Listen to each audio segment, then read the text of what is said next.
All right, guys, we're back with some more VOD reviewing today of the glorious Esports World Cup Finals.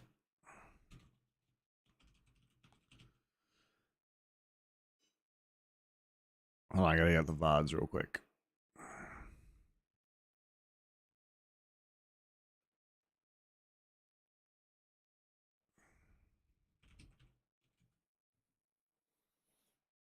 Let us find the videos on demand.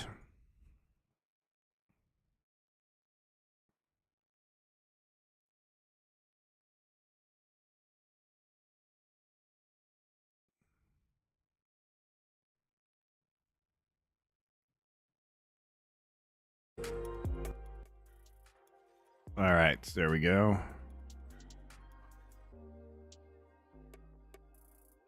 I have demanded the videos, and they have appeared. I'm on Twitch chat. Yeah, I look at YouTube as well. Don't worry about it. And multiple representatives around the world, the two trophy, and of course we have the in the video cube. Whole club championship right now. Into the final here at EWCB, you never know what could happen. Why are the casters in the crowd? And they have dropped just a little bit further away. Is it because there's nobody else in the crowd? Get it done in these big series, so who knows?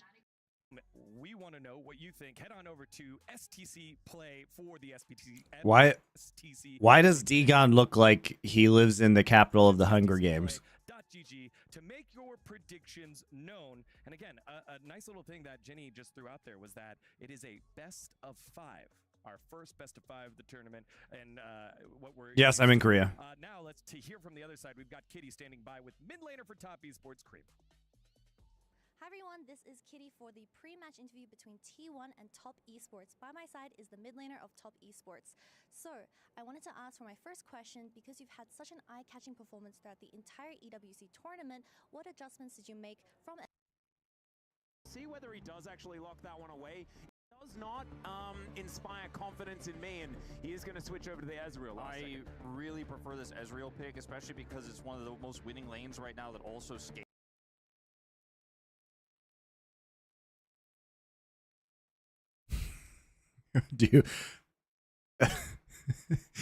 Do I speak Korean or in English with them? Who is them? With them? It depends on who I'm speaking to.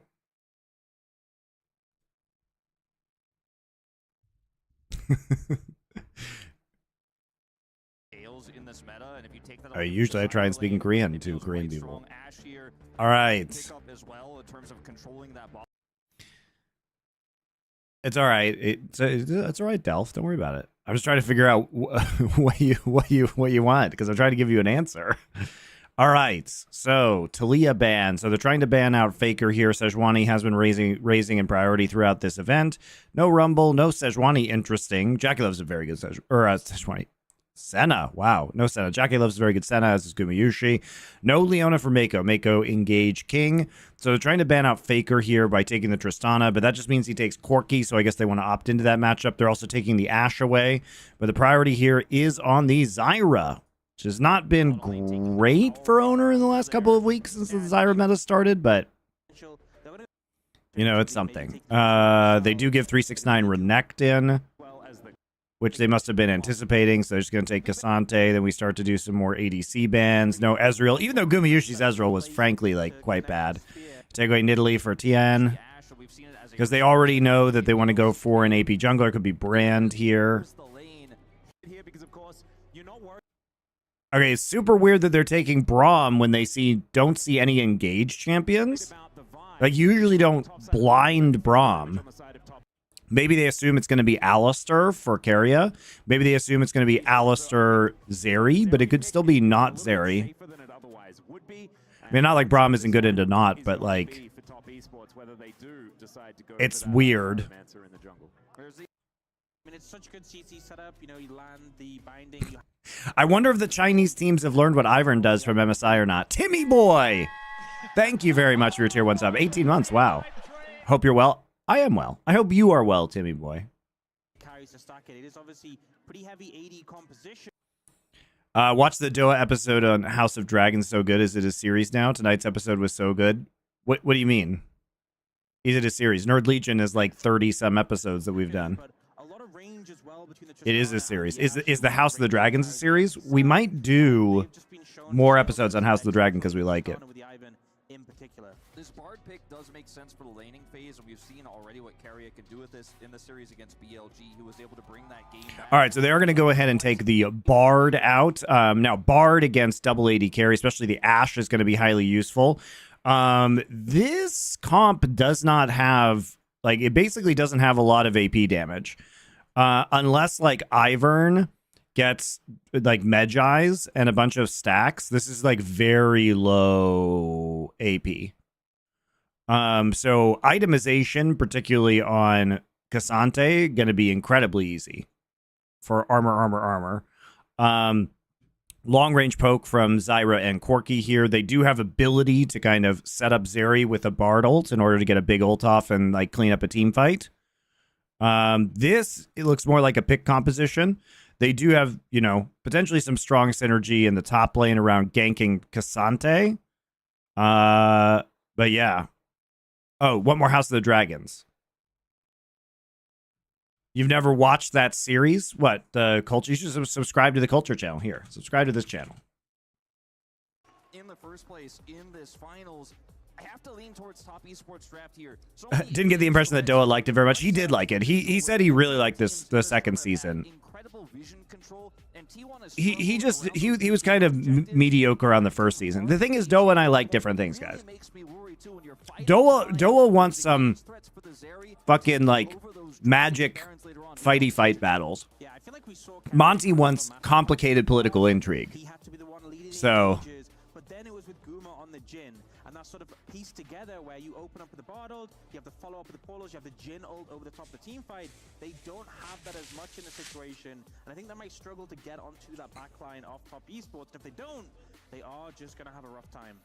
Well, coaches gonna fist bump here as we get ready. Von Chiller, thank you for your subscription. I appreciate it. And I see that's probably gonna win. That's I keep it relatively simple in my mind. Top esports probably coming out ahead when it comes to this draft. But T1, As someone who likes both, I appreciate the combination. Well, that's what I told Doa. Like, inevitably, this is going into giant dragon fight territory, right? Which is really fun. Trophy is right there. It's right there, sitting in front of them. They can see it. And this is going to be huge in game number one. But first, we've got an interview. Kitty waiting alongside. I know who wins. I actually don't know how many games are played in this series, and I don't know the drafts. So I don't know what this game score is in this one. I haven't looked yet, but I do know who wins. Season 1 was average. It was not average. It was not average. It was very good. Spucky 117. You are incorrect.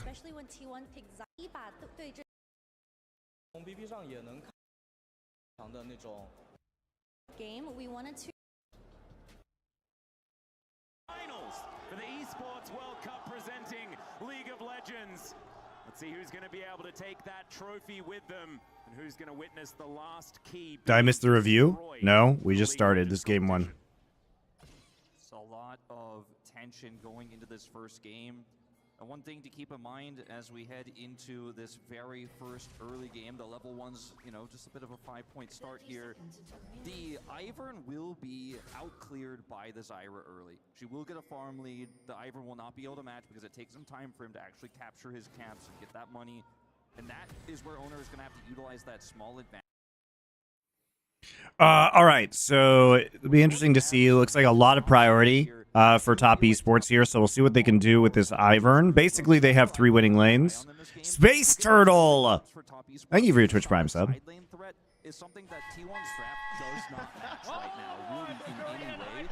Watching Monty VOD review in the middle of a hurricane. Isn't it a tropical storm, technically, Carbonetics, at this point? Are you in Texas? Are you in, like, Houston or something? Cosmic binding in. Not too much else going to happen as 369 is. All right, so invade early on here. There's not going to be. Step on the plants as well. Okay, he's trying to disrupt the... We've seen a lot of this happen as Zyra gains in popularity. Basically attempting to disrupt first clear. Because the problem with Zyra is that you can basically be in lane by like 250. So it's really annoying for your bot lane, especially if you're clearing top to bot like Owner wants to do here. He does step on the plants as well. That could really delay the start, but he might have to, get himself out of here. Is going to be able to do So was it worth his whole health bar, though? Probably not. And instead, Zeus is just going to give him a leash right now. You know, but to be fair, I'm not sure Zeus is going to have that much pressure in this matchup. He does have the Doran Shield, does have second wind, so it does drastically slow down Owner's clear. I guess we'll see whether it works out being worth it in the end. Ooh, heal actually going to be utilized on both sides here as the battle for lane. I'm watching Doa cast World of Warcraft all day. Makes me miss the good old days. You don't have to. Doa and I do a show. We released our House of the Dragon episode last night. There you go. Last Free Nation Culture on YouTube. The link right there. Go look at it. So far, it is control here for top esports. As now Faker is looking for a solo kill. He flashes. Oh my god, it's just this feels like a replay of Faker just like slow walking at Showmaker in that one duel versus D+ a couple weeks ago, except this time he's actually winning versus the level 2 Tristana. Oh my god, he's taking so much damage though. What the fuck, man? Why does he keep doing this? So I don't really understand why Faker thinks he can continue to win these fights. He does distract Ivern at least. But he's literally just, he did this to Showmaker and lost that one too, where he literally just walked at him. I mean, I get that he has Gatling gun up, but, you know, there's a rocket jump and then a flash out, and Faker already flashed, so he can't close the gap because rocket jump exists, right? I think he thought that he was going to jump back to turret, so he flashed forward, but then Cream outplayed him. And he takes, there's like, look how many caster minions there are. There's 6 of them. Plus, he got the bomb on his head.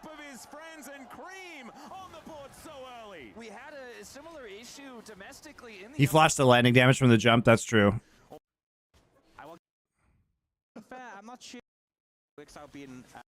It is very interesting, though, that he decides to go for this.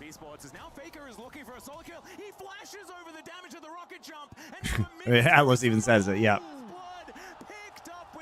It's just really hard because you're tanking so much damage from the minions, and you know he still has rocket jump and flash, so it's awkward.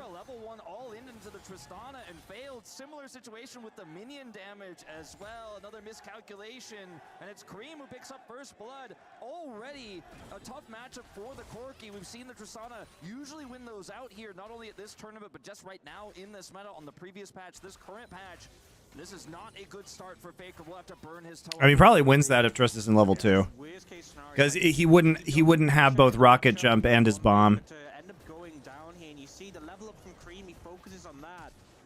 Yeah, I actually want to see it. Oh, he actually does. Oh, that's so annoying, actually. He actually gets the last minion on that auto attack to hit too. That's what keeps him alive. Faker would have won that otherwise, guys. Faker actually did calculate that pretty well. That's really well played by Cream, though. Away from the minion damage, whereas Cream is able to walk it out. Really nice decision there on the angle of Flash. Though trade teleports, but this favors Cream because now he has a longsword advantage here and can continue to push Faker back. If he trades aggressively, Faker won't have a teleport the next time he needs to come back to lane. Well, Owner is going to look to try and help out here. That's a little unfortunate. Cream gigabrained that though. And Faker looking to try and get some damage down while he can with his jungle. Okay, so Owner slightly delayed compared to normal. You can see the gold lead starting to stack up as the magical journey is very short. Cosmic Binding's going He flashes? Forward, and Tien is going to help Mako try and lock down this kill under the I mean, good flash, I guess. And there's the second kill for top esports. So much value coming out, and now Guma is in so much trouble. He has sums, but no one there to help him. This is a really easy dive. Well, let's see what they can actually do here, how clean it's going to be as he dashes through the turret. Through still. All right, so not respecting enemy jungler, especially when you're showing jungle in river.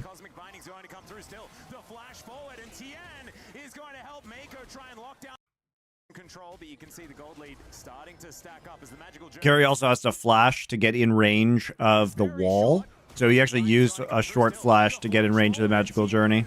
Is going to help Mako try and lock down this kill under the bar. There's the last auto, and there's the second kill for Top Esports. So much value. After watching Tyler One's magnificent co-stream, was he back in the States or was he still in Saudi where he was co-streaming? Really easy dive. Well, let's see what they can actually do here, how clean it's going to be as he dashes through the turret. Mako tanks it up, and it is absolutely free here for Top Esports, picking up their third. Two big wins here in the early game for Top Esports. The kill on Faker, the gank bottom there. And unfortunately, Owner just nowhere to be seen on the play. A little bit of a slowdown coming through from 360. Oh, he was back in the States? That's weird, guys. Why would Tyler... I mean, he was just there a few days ago. Why wouldn't he stay in Saudi for a week if it's so nice? That's weird. You would think he'd want to stay. Such a great place, I'm told. He has a newborn. My guy. I've had 2 kids. He has so much money. He can absolutely find help with his newborn with his money. On his top side start, and it's the Bard that's just not able to get out of this one. He doesn't have a cleanse. Keria just caught here in the river trying to spot this out. Tian obviously getting a faster rotation, and there's no way out for Keria. Guma then just left to dry as the Ash pushes in the wave to stack this up for a second dive.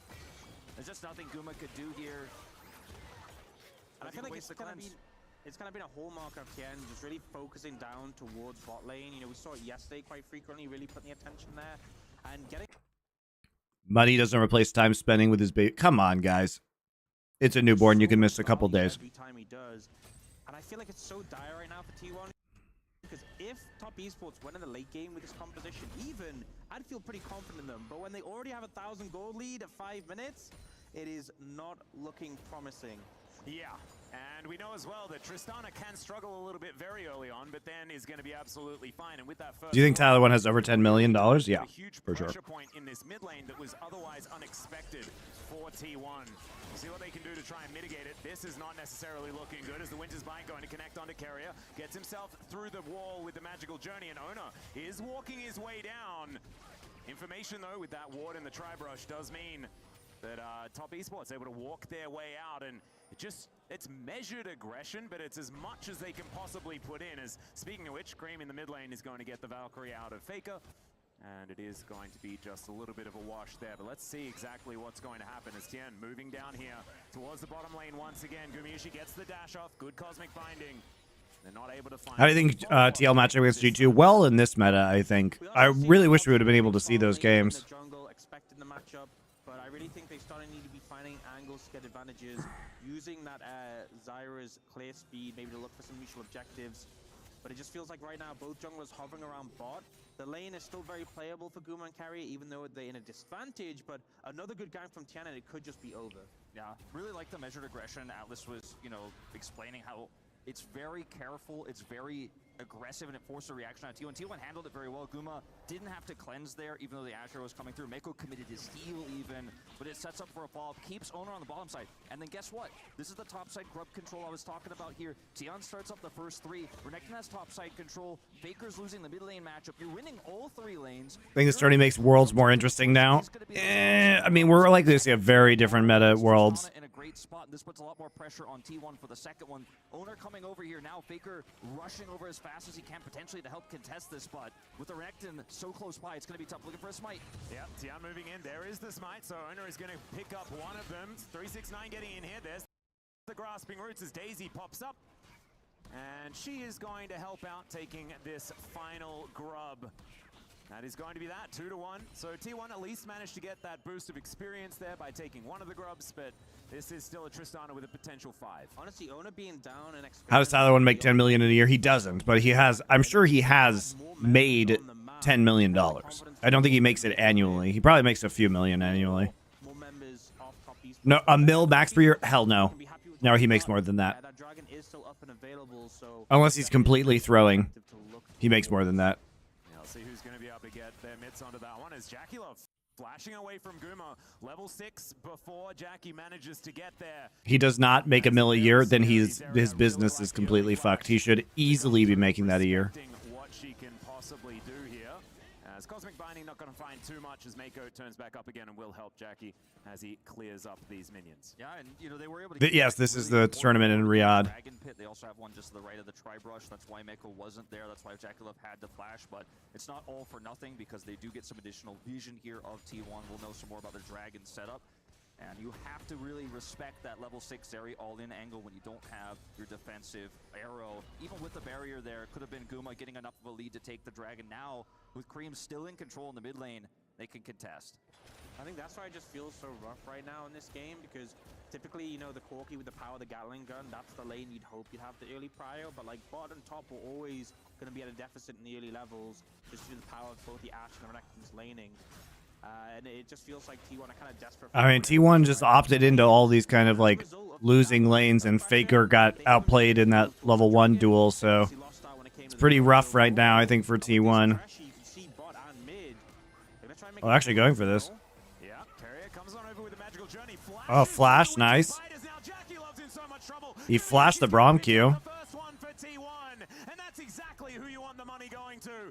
Jackalov, no flash. This is the finals. Yeah, it's a 8-team single elimination bracket. So yeah, there were only 6-7 matches, right? So much free time with this outer. They want to get something out of it. Unfortunately, Daisy not going to have the same explosive impact as. You see how much damage they're doing to plates, though. Gets on the last auto. He's slowed down, but he's out of turret range, and that is going to be the successful kill under Faker. Carrier's here. Can't do anything though. He's going to be absolutely fine, and Top Esports still come out ahead. Yeah, it looks like it was going to be really unfortunate that Under Faker. Meanwhile, Faker. Optimistic gank, but they're still going to get so much free time with this outer. They want to get something out of it. Unfortunately, Daisy not going to have the same explosive impact as the ult coming out from Owner. Oh, the arrow hits him. We just barely saw it at the end of that. Nice arrow from Jackalov from Fountain on respawn. He's slowed down, but he's out of turret range, and that is going to be the successful kill under Faker. Tien sets up the shield onto Cream, who rocket jumps over. He's going to be absolutely fine, and Top Esports still come out ahead. Yeah, it looked like it was going to be really unfortunate there for Top Esports. T1 getting the return play, punishing Jackalov's flash that he burned earlier from Guma. But then with that mid play, Top Esports more than happy to make that trade. Really big issue for Faker right now, the pressure being applied to him, plates being taken by the Tristana, that kill as well, and now the Dragon secured. Top Esports getting everything they want. They really do. It looked like maybe Faker was going to get out scot-free with just the cost of maybe a plate and some minions, but going down eventually there. And yes, it's a massive farm lead for Owner, but we saw this against Gen G when Tian was playing. 369 actually just so annoying. Get another plate. Because your relevance later on is often going to be way higher than what the Zyra could do. And yes, Owner gets the successful gank off here, but so does Tian there in the mid lane. We'll go back to this arrow, launched from the main base here. It's a Hail Mary. If it doesn't hit, then you back off. But if Faker gets caught by this, it's an easy kill. Owner trying. He could have flashed it. But unfortunately, will not be able to offer anything back. Faker's super frustrated. Available, but didn't use it. He's had more impressive flashes than just. Good replay though in terms of production. I think we've all seen the video, so giving the reaction shot as well. Still will have it for the next fight if it does actually come up. It might have been that he thought he could possibly survive with Owner in the area. Faker already tilted, guys. Holding on in this early stage of the game. It is not quite up to 2,000 gold the lead for Top Esports, but as we've said already, we do like their chances as this game goes on. T1's going to have to find some explosions here in the mid game. This is not necessarily looking like it's going their way though, as Zeus fighting with 369. Daisy gets amongst it. She should be able to get a knock up here as the flash comes in. The all out is down as well, but I think Zeus is going. That's unfortunate timing. So Zeus here, he's trying to get closer to the turret, so he flashes and he goes all out, but he basically gets knocked up by Daisy right at the end of his ult, and now he just has no armor, no resist, so he's just dead. Wasted TP too. He can Q on the wave because he has empowered Q, so he gets a ton of health back.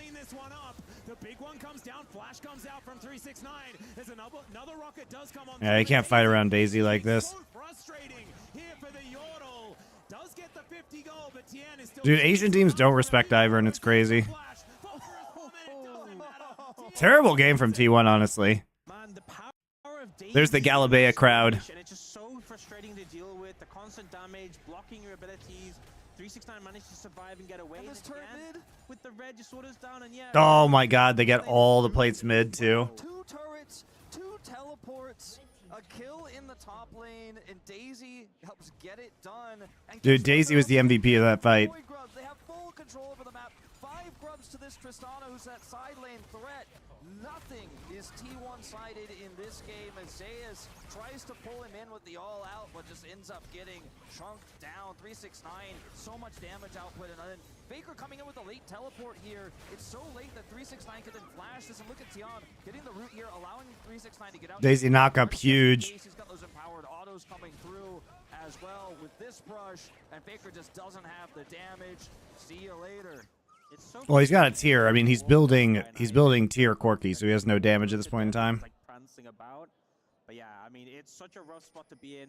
Corki really falling behind. Cole almost done on Cream as well. Plus, he got every single plate in the mid lane and solo turret gold. So, Cream is 2.4k ahead. He's going to be even more ahead when the Cole finishes. Skirmishes, and particularly when you are behind for T1, you know, if you want to try and play around the pick potential of the Bard potentially, Brutal. you have a really hard time cutting through those shields already. Yeah, it's looking real dicey.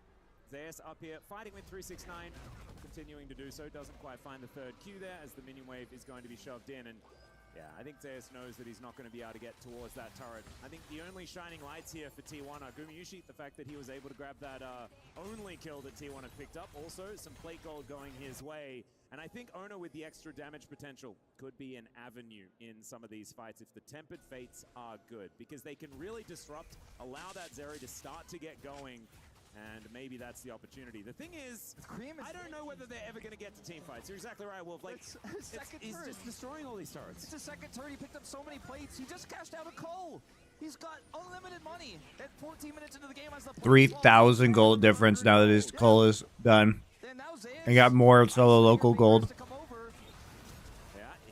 The Trist is fucking crazy. Oh my god, Jack, beautiful arrow.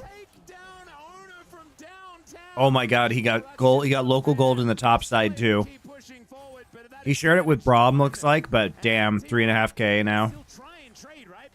They lost an inner turret on the top side. They are priced into this, but they're going to run out of minions. And now 369's going for it. Oh no! Lens comes in. He gets cut up. It is going to be the turret falling, but was it worth it? I don't think so. Faking out desperately, trying to defend this inner, but that one's going to fall at the same time.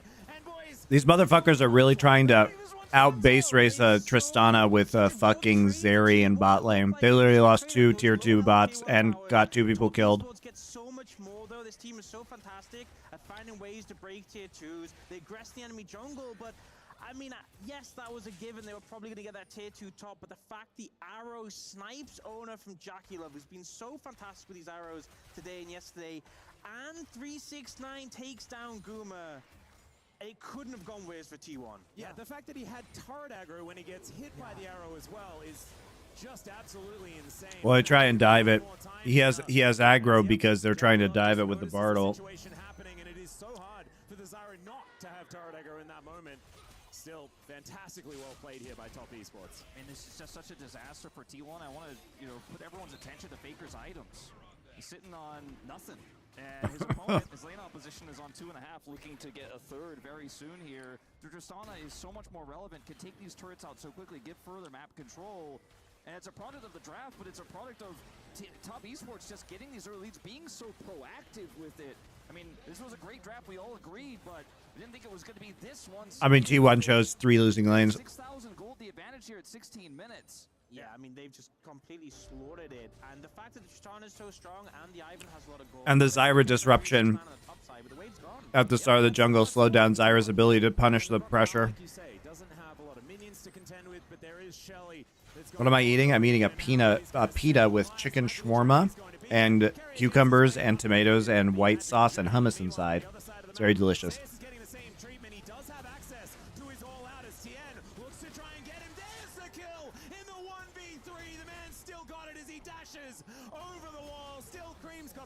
jump. He'll be able to follow it up. But a 1-for-1 in the bottom lane and a 1-for-0. Did you prepare the chicken? Yes, I made the shawarma. Going a lot better for T1 now on the back of that. They should be able to get this tier 2 in the top. I made the shawarma and the white sauce. With a kill on the bot lane, so it's something at least, but still in a huge deficit. Yeah, and nitpick, you know, I guess Cream could have maybe tried to buster shot there, but it's tough into Gasante with his unstoppable. Doesn't end up saving his ally there, but Zeus trades one back. They have Arabic food in Korea if you make it, like I did. Carry composition. Ivern doesn't offer a lot of magic damage, just a lot of shielding, the redemption. They have peanuts and hummus at Costco. Support in this game, so Zeus is going to be a big threat if we do get later on into this game. It's going to be very Garlic sauce, yeah. It's the sauce I made is Greek yogurt, mayonnaise, vinegar, a little bit of sugar, a little bit of salt, garlic powder, pepper, dill. Costco in Korea? Hell yeah, it's great. Is so far behind. We really need to see him get some gold. He needs to get some gold injection here in a team fight. Perhaps picking up a kill or two could really help him catch up because that's the. So the pitas are the Costco pitas. They're good, actually. How hard is it to make shawarma? Well, maybe I should do that on my cooking stream. Very easy. So I don't really have an oven here, so there's actually on the New York Times cooking app, there's a really good recipe for oven roasted chicken shawarma, but I just pressure cook it here, and then I like grill pan it afterwards to char it up a little bit. I put it in my Instant Pot. I'd watch a Monty cooking stream. Well, I already did one, and I'm going to do another one on Friday, so a bit woozy. Get with the times.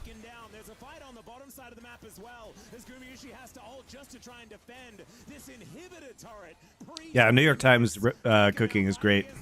I have nothing to say about this game. This game's been over for a long time.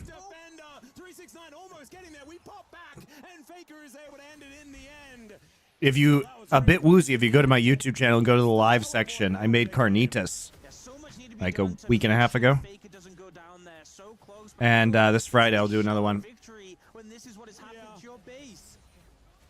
So small, the victories, so little. T1 gets back here as the inhibitors threaten pre-20 here. You know, we all know the freak principle, but I think in this case, TS will be happy to take it. And I mean, T1... Is Susie producing again? She will be. How'd I learn to cook so well?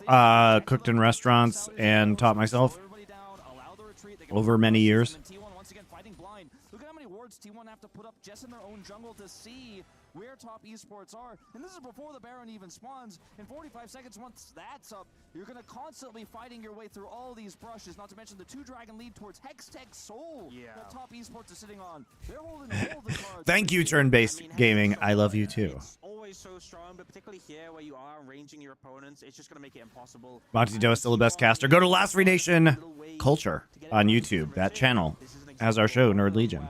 369 just isn't quite able to stick on Faker long enough. Obviously gets his burst off here, but then Faker able to use his flash pretty effectively over the wall, and then Zeus comes in for some really clutch peel. Got close at the end, to be honest. But does T1 need to start banning both Trist and Corki? Yeah, I mean, look, they did that. They've done that in previous series at this tournament. I think it does help them a lot. I mean, they lost to KT kind of by doing that, though, because they opted into the mage matchups with BDD. But Faker just seems so much more comfortable on Talia and Azir. It's actually a nice combo from behind. They're really trying to come back. That's almost a very nice pick attempt there. Vega's just too tanky, though. I have not watched Season 3 of The Bear yet, no.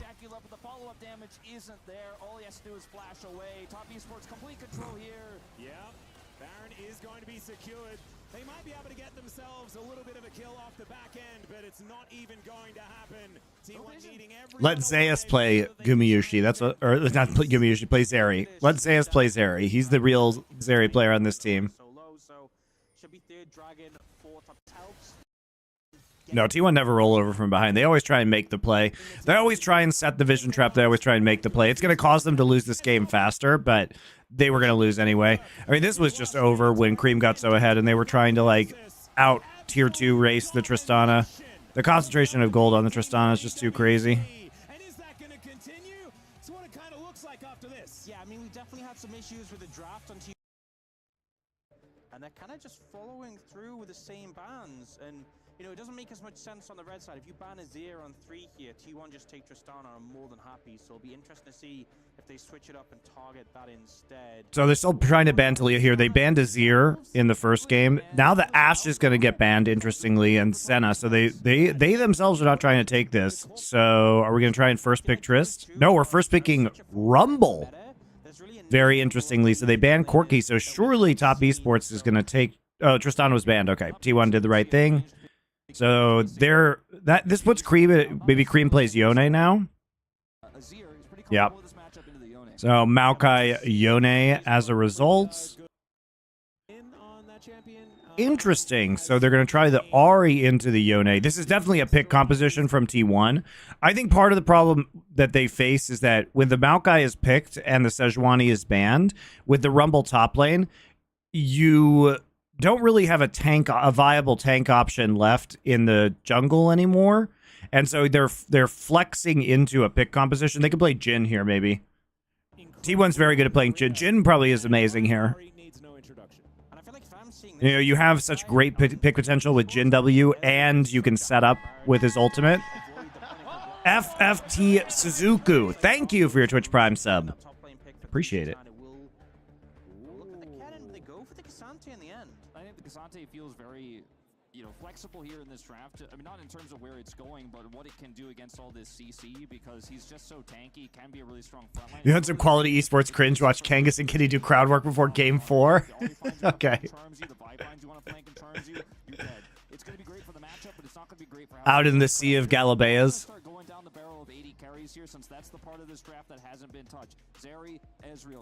Yeah, look, I think the Jhin here is very strong for them. They're banning the Zeri because I guess they don't want... The thing is that they're not going to play... I don't really understand the Zeri. So I would be worried about this if Zeus wasn't playing Rumble in the top side, and maybe he was going to pick it into the Cassante. So they banned Kaisa here, which is another Jacula champ. Ezreal's up. You play Jhin here, surely, right? I think there are a lot of very... Kalista was like both Opportunity and Kalista were nerfed on this patch. Like, it's definitely been a very strong lane, but we haven't seen a lot of Kalista on 14-13. Strong options towards that bottom side, but I'm always just that Rumble can be support. We haven't seen a Rumble support in quite a while. Renata, and it looks like it might just be another round of Braum. Yeah, not really going to be a fun 2v2 in that matchup, but the Braum shield has quite a lot of value in this situation, you know, being able to block a lot of the spears being stacked up by... I mean, I think Jhin actually synergizes better, but maybe they just want to have another strong winning lane here.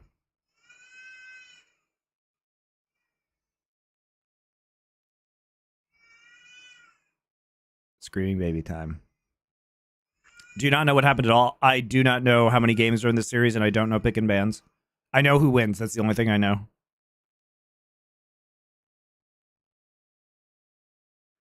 All right. So I just think, like, sure, Renata and Kalista can be used to get some really good pressure in the early game. I'm not feeling this Braum from Mako this game either. It's a very T1 draft, I agree with Wolf, where they're going for picks. I just thought they would go for, like, Jhin here. What more could you want as a T1 fan? I think no T1 fan is going to shake their finger at this one. One in a one, so we'll see what they were sitting to it here for game number push. About that first game initially in regards to the Ivern, the Tristana, the Ashe, the Braum, a lot of CC, a lot of aggression from the time of top esports. Genie Rose in, like, pirate sleeves every day. Stalfos 25, thank you for Twitch Prime sub. It's a good thing my city isn't named T1 because Hurricane Barrel is coming through. That's funny.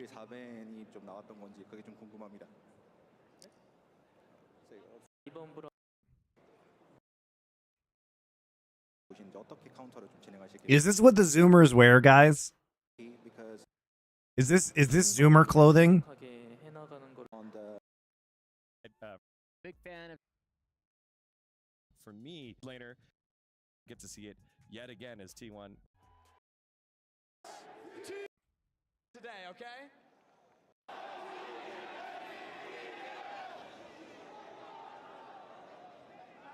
okay? We did it well earlier. We're gonna get it again Look, they have extra seating back here. later today, okay? All right. It does actually look full today, which is nice. Over to the casters because we're getting ready for game number 2. Thank you very much, Kangas. Again, getting the gyos out there, getting the fightings out there. It's been such a beautiful thing to see here. The crowds for both sides, both teams, all the teams have had such huge representation and huge fan base. Is the Gen G matchup atmosphere? Let you know. Here in Luckily, we can just skip over all the breaks. There we go. Why watch all live when you can watch bangers only with no pauses? What time's the cooking stream on Friday, so I know when to be conscious? It'll actually be Thursday. I don't know where you are. It's going to be 5:30 p.m. Pacific, 8:30 p.m. Eastern. I'll release some. I'll put out some the recipe on a social media so you can get ingredients and cook along if you want to. And now Top Esports making their way out on Please talk about D-Gun's hair as a segment on Power Spike. Very much looking forward to seeing whether this is going to be a reset for T1 or whether Top Esports, with a composition that we saw work very well against G2, whether they're going to be able to be the ones to do it. Faker already taking a little bit of damage. Oh my goodness. Always got to be careful of that level 1 Braum.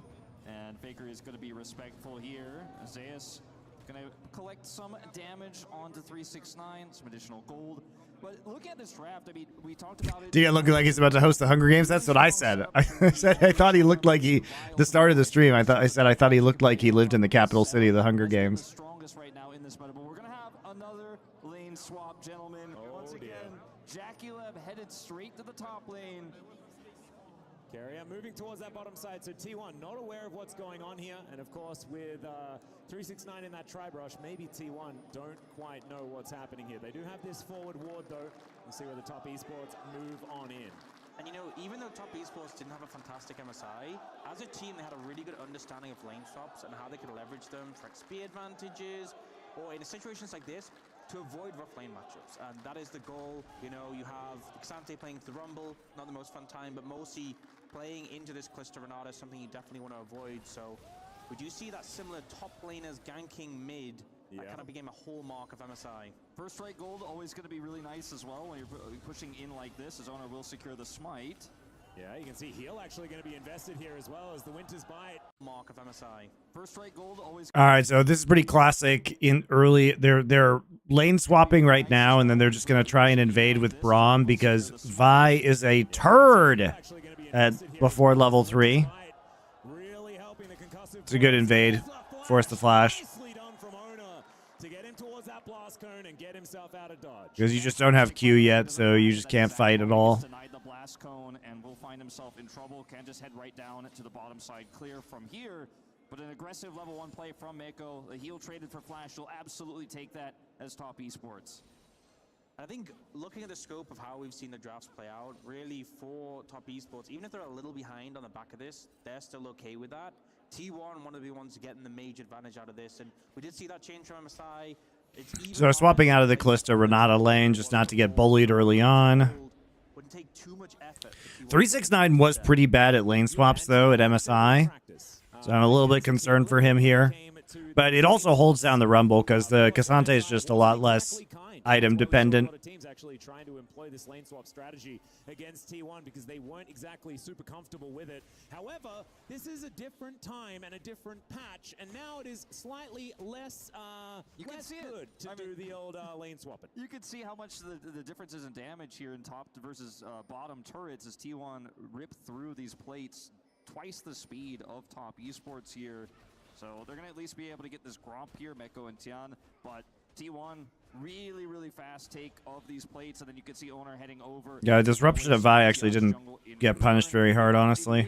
Faker having a pretty large lead there as well, has the level advantage, has the buffed electrocute on this patch to continue putting the harass on. So he's just gonna TP right away.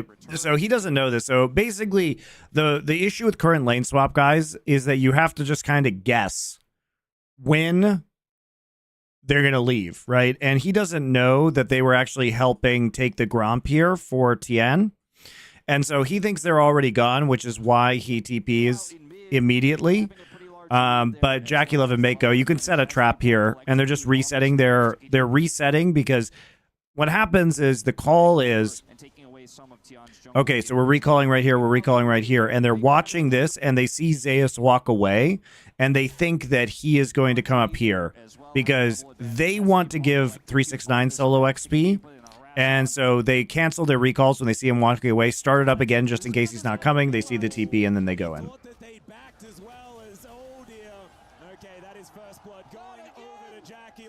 So, I mean, what can you do? You are blind in that situation as a top laner. I mean, you've seen it so many times, but he thought they were gone because they hadn't shown in a very long time. But you can just sit there and camp. It was basically just a play there by Top Esports.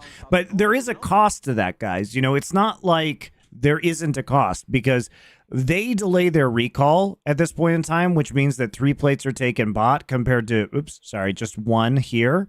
And they're also going to be in lane later and lose a lot here. So basically, you know, what we have is a sacrifice more or less to get that kill, right? To get that kill onto Jackie Love Ezreal, but you're going to lose minions for it. And it's not like 369 got a level advantage or anything either. They're basically identical. Yeah, Faker going to be aggressed on here a little bit by Cream in the mid lane. You can see things going much. Please stop saying aggressed on. In this particular round for that TP. Yeah, Faker going to be You can say zoned. here a little bit by Cream in the mid lane. You can see things going much better for the GOAT himself in this. Makes more sense why ASTB back like that. Dude, it's literally a guessing game.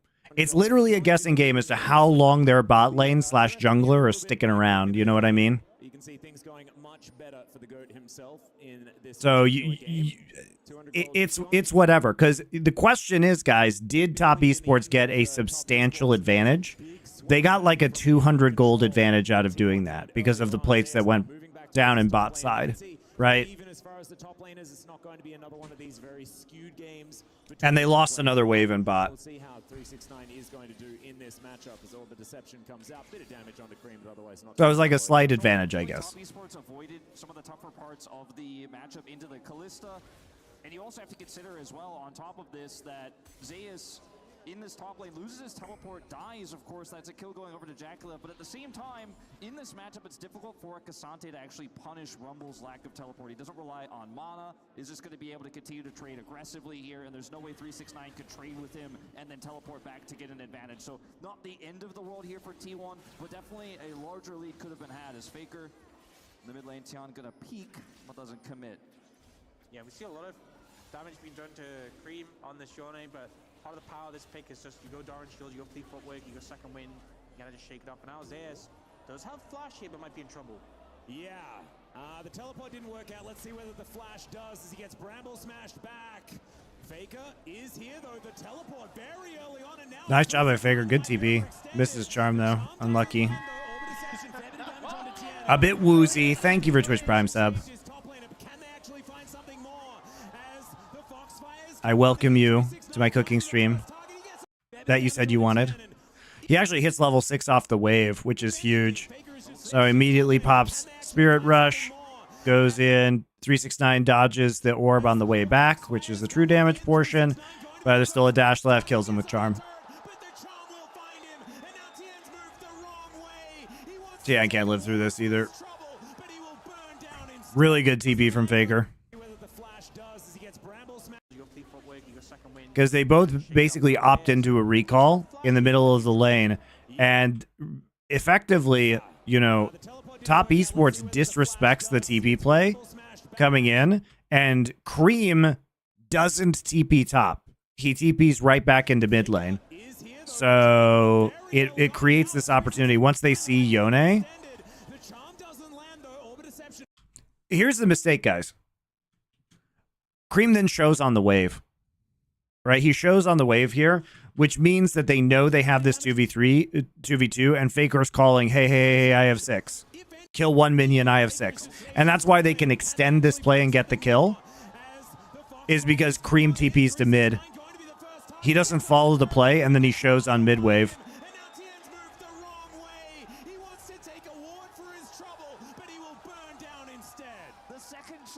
So he might get a plate for this, but it's totally not worth the trade. Those guys are so excited, by the way. Timing here so fast, they're able to turn the play around. These guys are so excited. Look at their big smiles.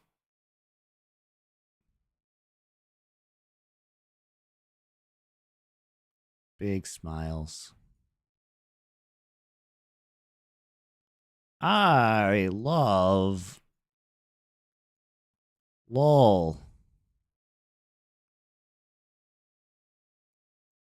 I am a real fan.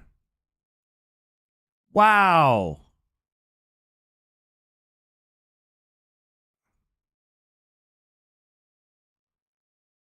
What a play.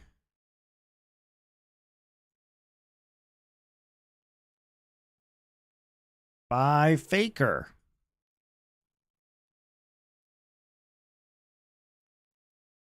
Woo! It's so sad, guys. Really? Like, this is what we want esports to be? Just guys, like, not understand. People in the crowd just, like, not understanding what the fuck is going on. The second charm hits and Faker's teleport timing here. All right, it's a good play. They're able to turn the play around. These guys are so hyped. Really rough for Zayas. He's not going to get punished by 369, but the gank comes through and Faker turns it around now in mid. It will cost him a little bit of farm here, but he was already up on farm, already had mid controlled. Zayas. Yeah, Zayas just comes back. Faker completes his back as the scrap shield will come on in. Mid 369 will pick up the return solo kill. Yeah, not sure about that Weird. one. Bit of a I took the EWC survey in the comments. I told them to hire MonteCristo for 100K a week. Thank you. Looks like 369 is actually just going to clear it out and go for a reset, but yeah, Zayas really fumbling on the back of what was a great play, and now we're getting some contest. To be fair, the crowd is a lot better today than it has been the other days, so. I just don't understand why we put the camera on those guys who clearly, like, don't give a fuck about what's going on. So Tien is sort of left in the lurch. He kind of knew it was going to happen. Still has his flash and is going to be taken down. Did get one of the grubs, though. You can feel how much Make it a 4 versus 1. So but Zayas isn't here to back up. that is going to be one of them taken by Tien as Cream moving on in. He will have to go back to his soul, which could mean a 3 versus 1. Make it a 4 versus 1. What are they doing? But Zayas isn't here to back What are up. Tien and Cream doing? But yeah, Zayas really Like, just fumbling walk on away, what was a dude. great play, You and literally see their support now here. some contest over these grubs, but Zayas isn't here to back up. That is going to be one of them taken by Tien as Cream moving on in. He will have to go back to his soul, which could mean a 3 versus 1. Make it a 4 versus 1. So Tien is sort of left in the lurch. He kind of knew it was going to happen. Still has his flash and is going to be taken down. Did get one of the grubs, though. You Yes? can feel how much these two teams want. It feels like we're playing a little bit of catch here in terms of getting a lead and then tossing it away. As Zayas, like you mentioned, the wave was not a great spot, is way up in the lane. Baker has to come over here. It's a great gank by Tian. Cream sold his teammates out, though. Looks out. Especially because, here's the other thing. There's a big notification that goes, blue team is slaying the Hex sector. I wonder where Vi is. In the initial And then they see Cream on the wave and they're like, oh, we can just all in this once Faker hits 6 off that one minion. Zayas kills it with the flame spitter, and then we just all in. Zayas has enough additional damage It's here. free. They know where the jungler is. They know where the mid laner is. No TP. Goes to the flash, but it's not enough. The fadeaway charm secures the kill. Yeah, and even though obviously Zayas dying in the aftermath of this is obviously a blunder, the team play and the decisions that T1 are going for as a unit have been really good so far. Yeah, maybe just a little bit of miscommunication as Faker was there backing at that point in time, but wasn't actually there to help out his top laner because he had a lane to get to. And he just managed to save him previously. So 2 grubs to 1 is going to be the result of that previous play, and 3 kills to 2 in favor of T1. Who is Fred Rogers? Mr. Rogers. Oh my God. Delph 2135. He's a key piece of the American childhood experience. And does move out of the way of the True Shot Barrage. Owner in the area. And Fate's Call actually employed very early on. Jackie Love looking for those Mystic shots. Doesn't connect. It is now Faker trying to avoid Cream, who does do a fair bit of work. Still has to take the Orbit Deception damage on his way back, though. Could be a fight here, Mako. Does spot Owner. Yeah, Tien in the area as well. So a 3 versus 3. Handshake going to be utilized. Jackie Love not going to get CC'd from that one. Good side steps, but still has to flash. Does You know what's crazy is that Fred Rogers was a drill sergeant. Oh no, that wasn't Fred Rogers. I'm joking. I think it was Bob Ross. Bob Ross was the drill sergeant. Got my PBS personality mixed up. It's still wild either way.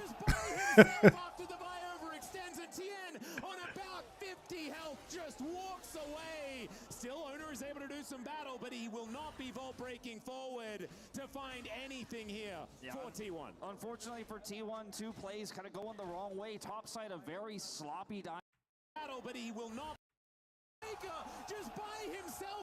Forward Cream, of course, can just snap back to that unbound soul. I don't know why we're going after this when Faker has 1 HP and the Maokai has ult.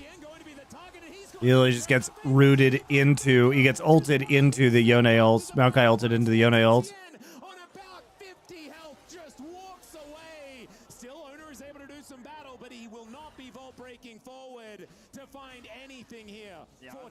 Unfortunately for T1, 2 plays kind of going the wrong way. Top side, a very sloppy dive set up there. An extra turret shot taken. A long cooldown for the Fate's Call is expended. And then here in mid, he sees blood in the water, wants to flash here and get behind Tian, but that leaves Faker out to dry. And even with a flash attempt, What actually happened with this? He did actually, so Faker did actually dodge the, it was a W route. Sorry, guys. He did dodge, looks like, the Maokai ultimate because Owner actually tanked it right here. So there is a gap here. And so that's why when he dashes away, but it's a really good reaction by Tian, actually. To just flash W him. Clean play from Top Esports, that gold lead shrinking a little bit. Yeah, the thing is, Chen, even if he had gone down there, still got the value from the CC to set up Cream, so ends up surviving, which is even worse for T1, but it just felt like the target selection did end up backfiring a bit, and T1 now not nearly as big as a lead as you'd hope with a composition like this, and particularly because we had this lane swap setup, this Rumble's going to feel a lot weaker, you know? Often a champion who can really take over games when he's ahead, when he's fed, but with only hitting 50 CS just now, he's going to have a lot less items than counterparts in other lanes, and Cassante is a lot less bothered about that. Yeah, he's been spending a lot of time trying to pick up some plate gold. He took some bottom side, got some top side there. So in Brisbane, Australia. Nice. Working towards that first item, and we'll have it shortly here. But like you said, yeah, My kid watches so much Bluey from Brisbane, Australia. You're internationally famous now. Oh, he dodged the charm. Cassante as Owners calling for another pass. Yep, Faker looking for Cream here as the unbound soul does come in. The charm's going to connect, but Cream playing this one out pretty well for now. True Shot Barrage just picks the gap between the two T1 players, but Cream's just fine. Cream's been playing so well this tournament, and as the player with the least amount of experience on this roster by far, he's really stepped up to the plate when going up against mid laners like Chovy, like Faker, these hallmark names, and particularly on picks like Yone, you know, when he first joined. It's really clean by Cream. I mean, his Yone has always been amazing. His mechanics look super good. It's just a treat to watch. Yeah, even taking out Caps, who's got you know, more international experience than most mid laners himself just yesterday. So really picking up the accolades already in this tournament. Unstoppable cancels it. Yeah.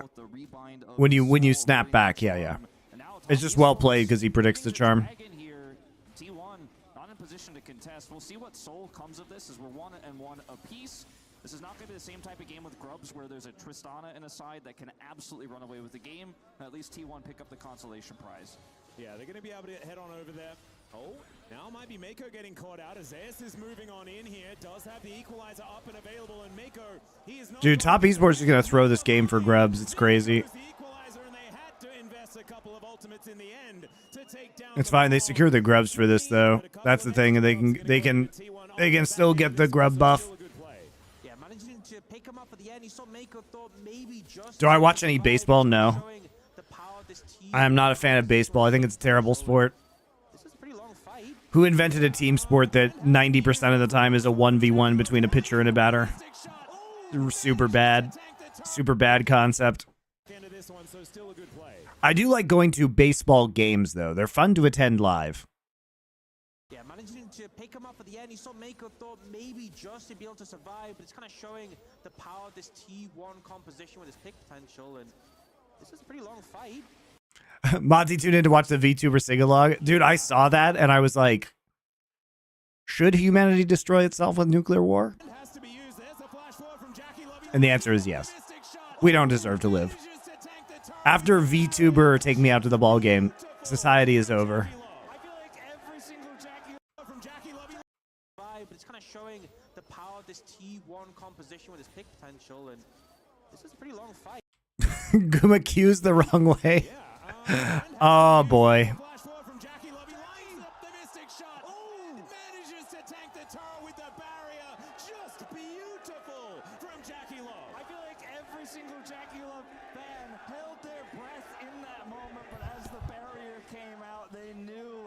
Calculated it. He takes out the Callista. It's a buffed Ezreal meta. It's a nerfed Callista meta. We're seeing an Ezreal solo kill a Callista. Looking absolutely fantastic. Now Faker could be in trouble, but the True Shot Barrage not going to connect. Mako not able to make his way over as we check out the replay once again. 1v1. I don't know who made that decision for the Dodgers, but like nobody in that stadium knew what the fuck was happening. Like what is the Venn diagram overlap of people who watch VTube content and people who are inside Dodger Stadium for a baseball game? Like 10 people?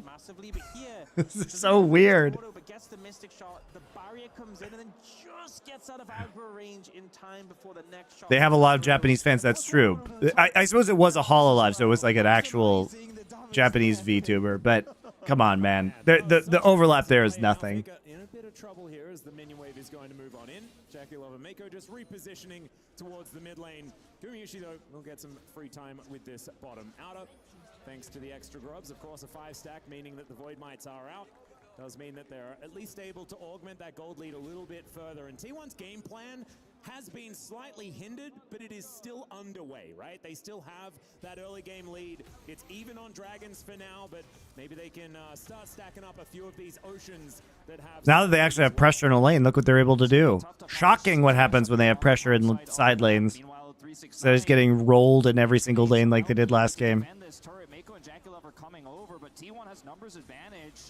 T1 is so good at using Void Grub buff too.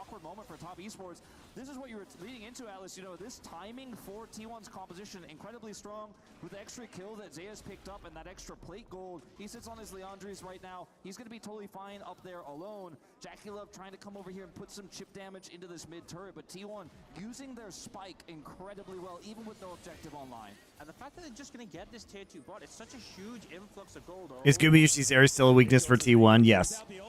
Zeus is actually the better Zeri player on this team. Nice ult onto Jackie Love there. All right, they're pushing way too far on this. To get another good TP. TP usage has been much better for T1 in this game. From Faker at first and now from Zeus. That's such a good angle.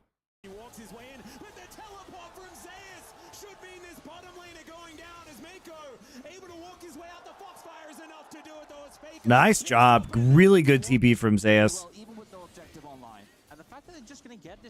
Yeah, they're trying to do the Herald and push mid at the same time because they see the dual lane and bot, but they disrespect the fact that this could be a 3 versus 2. And honestly, T1 is just so good at playing these pick comps. They know exactly when they can engage.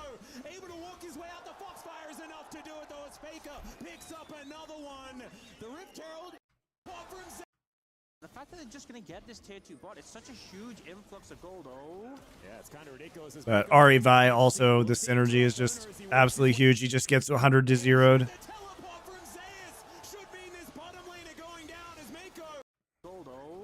it's kind of ridiculous as Mako throws out the ulti, looks to Mako's ulti does absolutely nothing.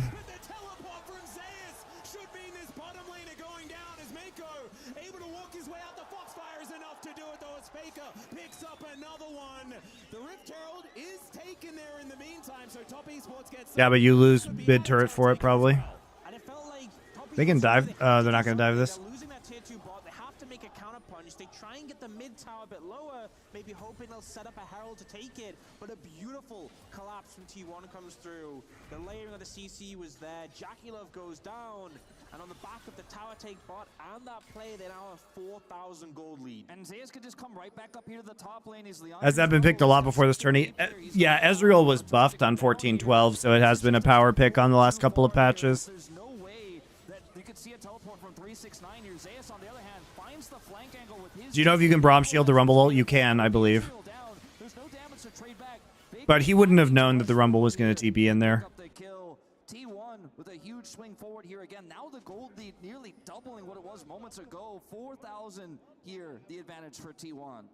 And now They sold a lot of tickets just for the YouTuber, the VTuber, really?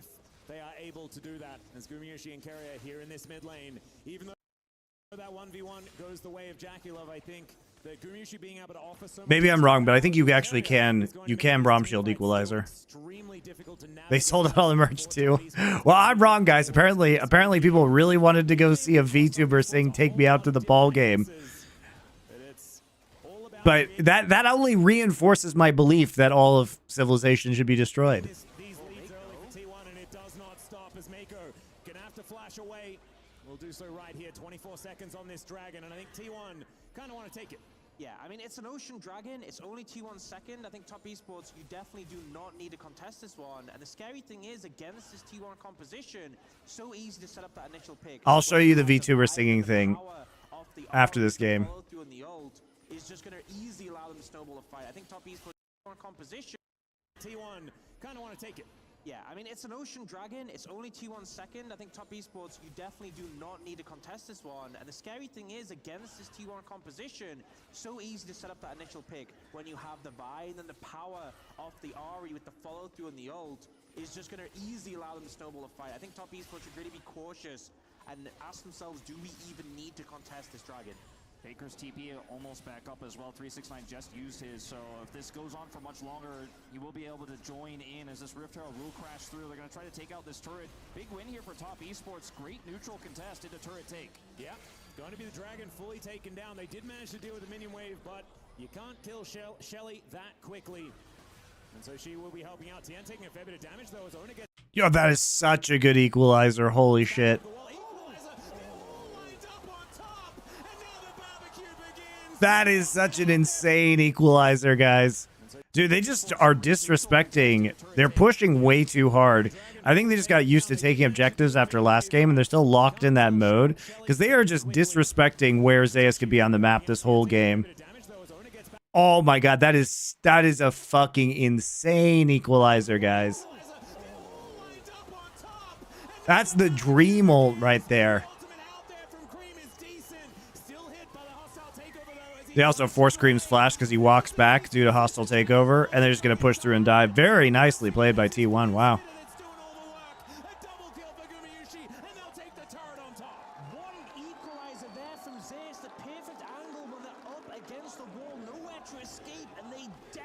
Top esports. The cleanup is decisive. The tower take is there. The dragon as well.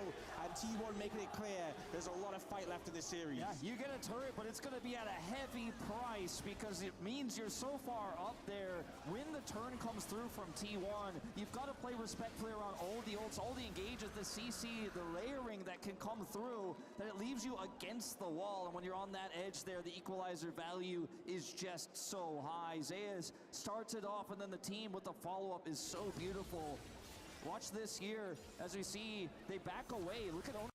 I mean, Owner does a good job of just drawing them back in because Tian walks back and the rest of the team doesn't know what to do, and then they get hit by the God equalizer. Nice flash forward from Zayas too for Flame Spitter. They also force the flash here from Yone because he walks forward as a result of hostile takeover, and they still have Viled.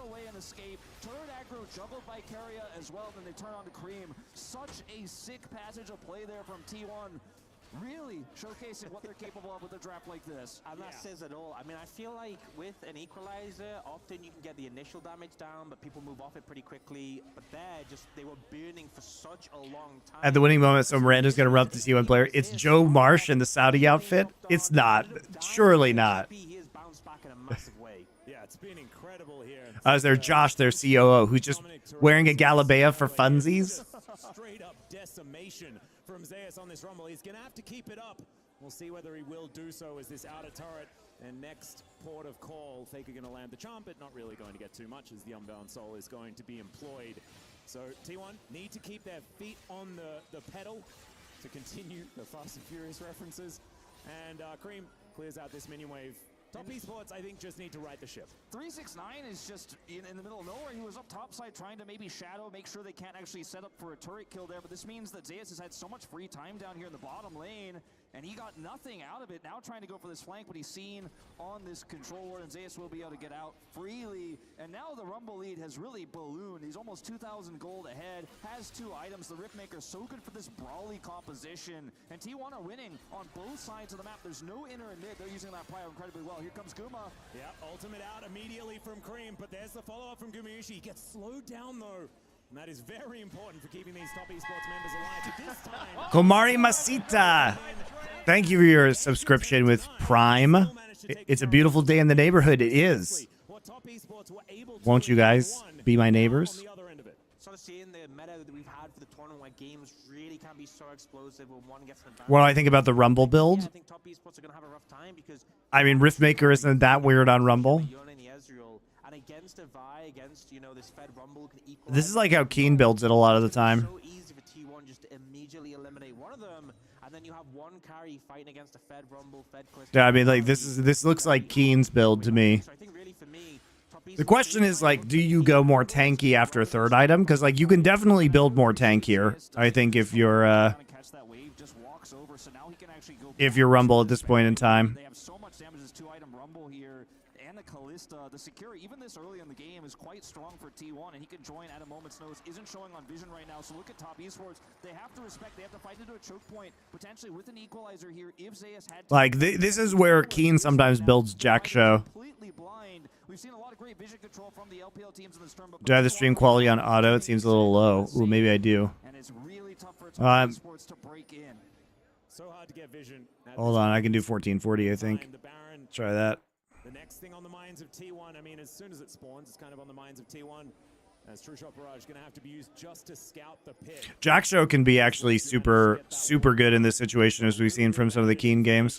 Faker coming on over, and the Baron gets angry, so he'll lose 50% of his health bar. Of course, Baron at 21.5 minutes is still pretty dangerous. And top esports just catching waves where they can, but it feels like their side of the map is just ashes right now. Yeah, it's really not been a good way, and they haven't really found opportunities to get much in return in quite a while. Yeah, Jack Show gives him so much survivability against 4 melee. Yeah, because he's definitely going to, like, keep the Jack Show uptime, right? So Jack Show seems good here to me, especially because they don't have the most tankiness with this team composition. In some of the Gen G games, if they don't have a lot of tankiness, Keen will just Jack Show.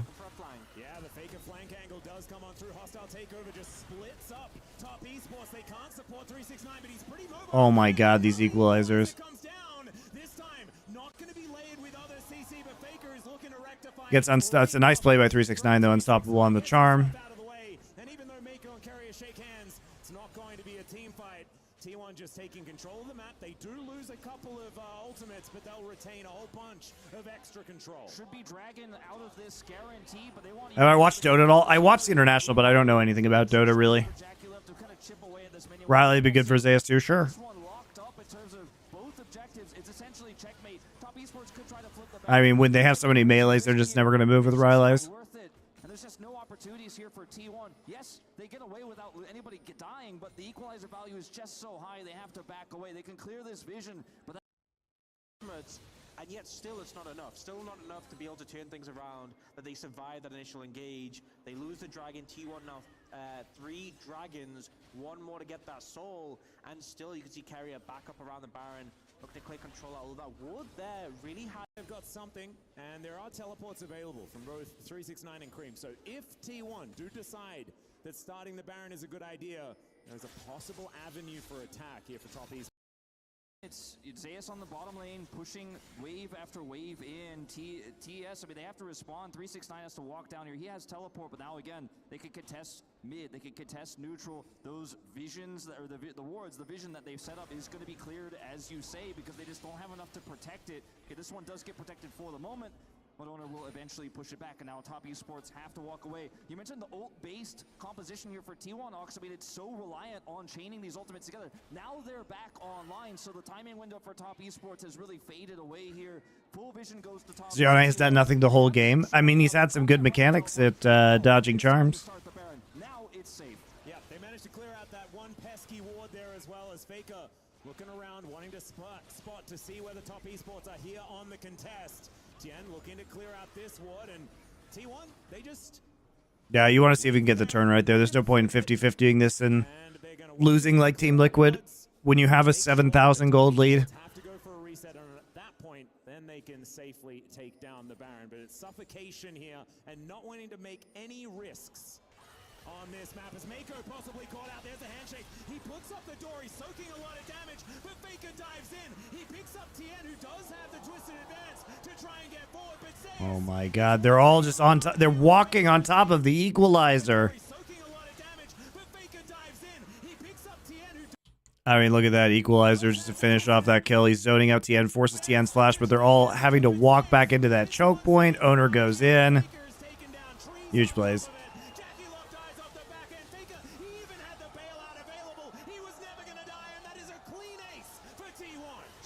Disgusting.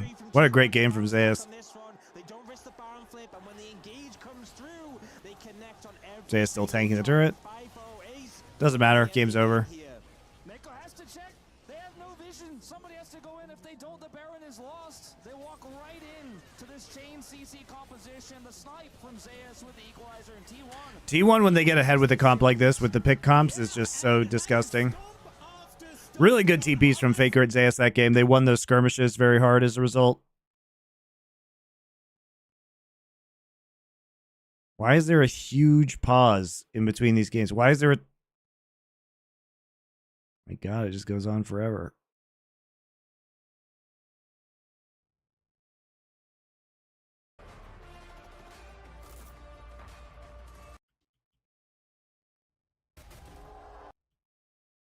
Carries and play a different game.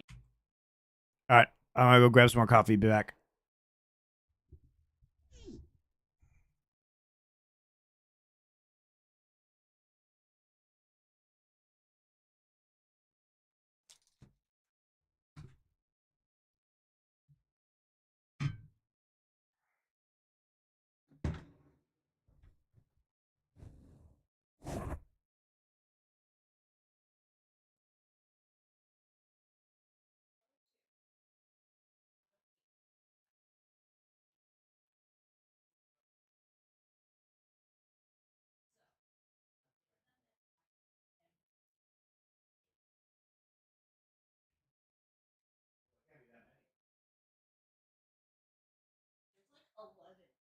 Well, I looked up some of them, and it tells you how many 0 age classes they have and how many kids.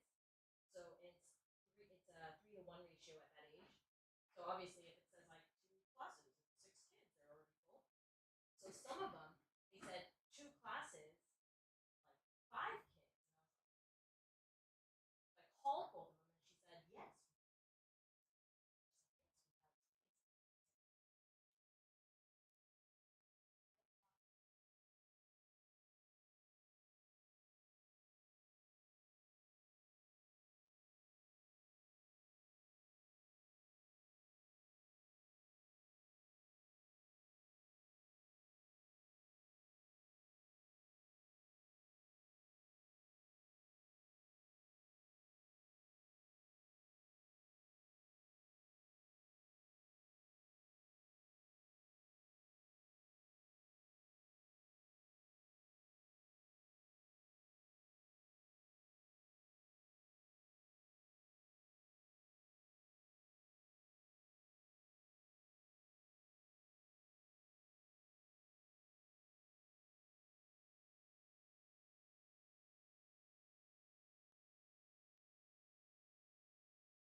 I forgot we said we'd watch the Dodgers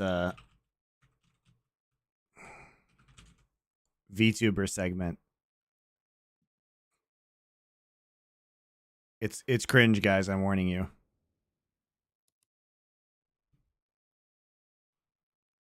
But 96,000 people have watched this video, so I guess the Dodgers were right. It was good promotion. Did I say what I'm cooking? I haven't decided yet. What should I cook?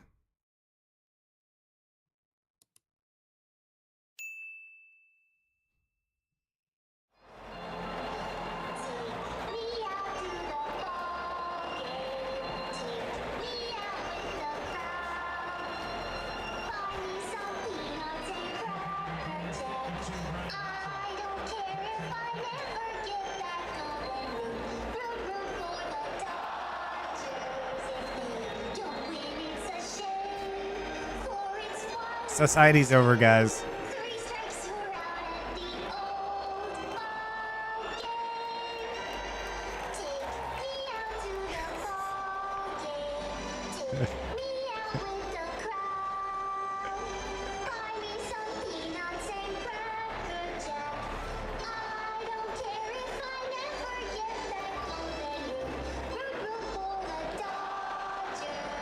By the way, guys, you're looking at the future of streaming because once people get too old, they are just going to become VTubers. You guys realize that, right?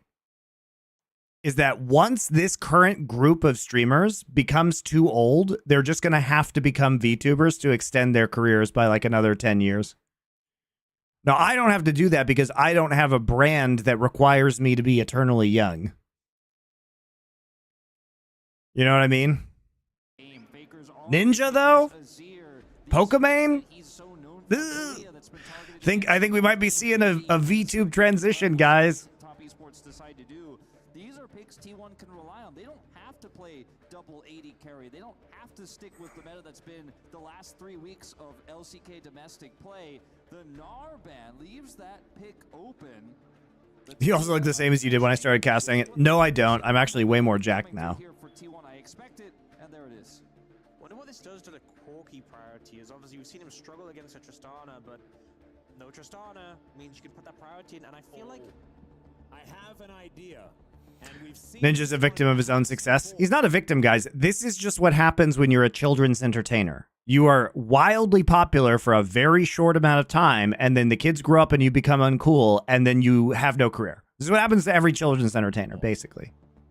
Am I still training Muay Thai? Yes. oh don't, please don't. Now Ash, a very strong flexible pick here for T1. They've played it support so many times. Ninja's Barney. He's basically Twitch Barney. I think the stocks of the Ari pick go way down. The Talia goes significantly down. It's still a matchup is absolutely playable, but it's Faker.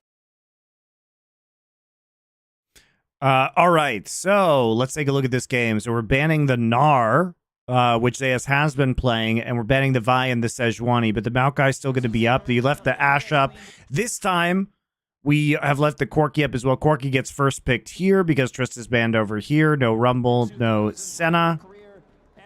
The real big dick move is for Mako to fucking play Blitz. Like, you gotta Blitz T1. Genji knows.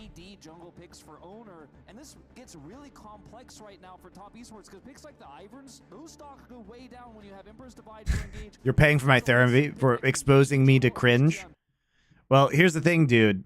Most of the therapy you need because of the cringe is just due to you being cringe. So I'm not paying for it. It's your fault. Into the Ashe in particular, that pick potential really effective that you can use at a distance. They do end up locking the Renekton in as well, so definitely a top side of the map. Raise the video audio a small bit. Yeah. A fast clear jungler, 2 laners who you're looking to get prio out of, but T1 don't seem too concerned. And the thing to know is at top esports, we expect the Corki mid, so they haven't really locked in anything. All right, so we're going with the Renekton in it. So they're trying to go back to having some lane priority here. Powerful 2v2, instead. All right, so they're going to take the Nidalee, much more of a poke composition this time around. Still happy to secure that pick.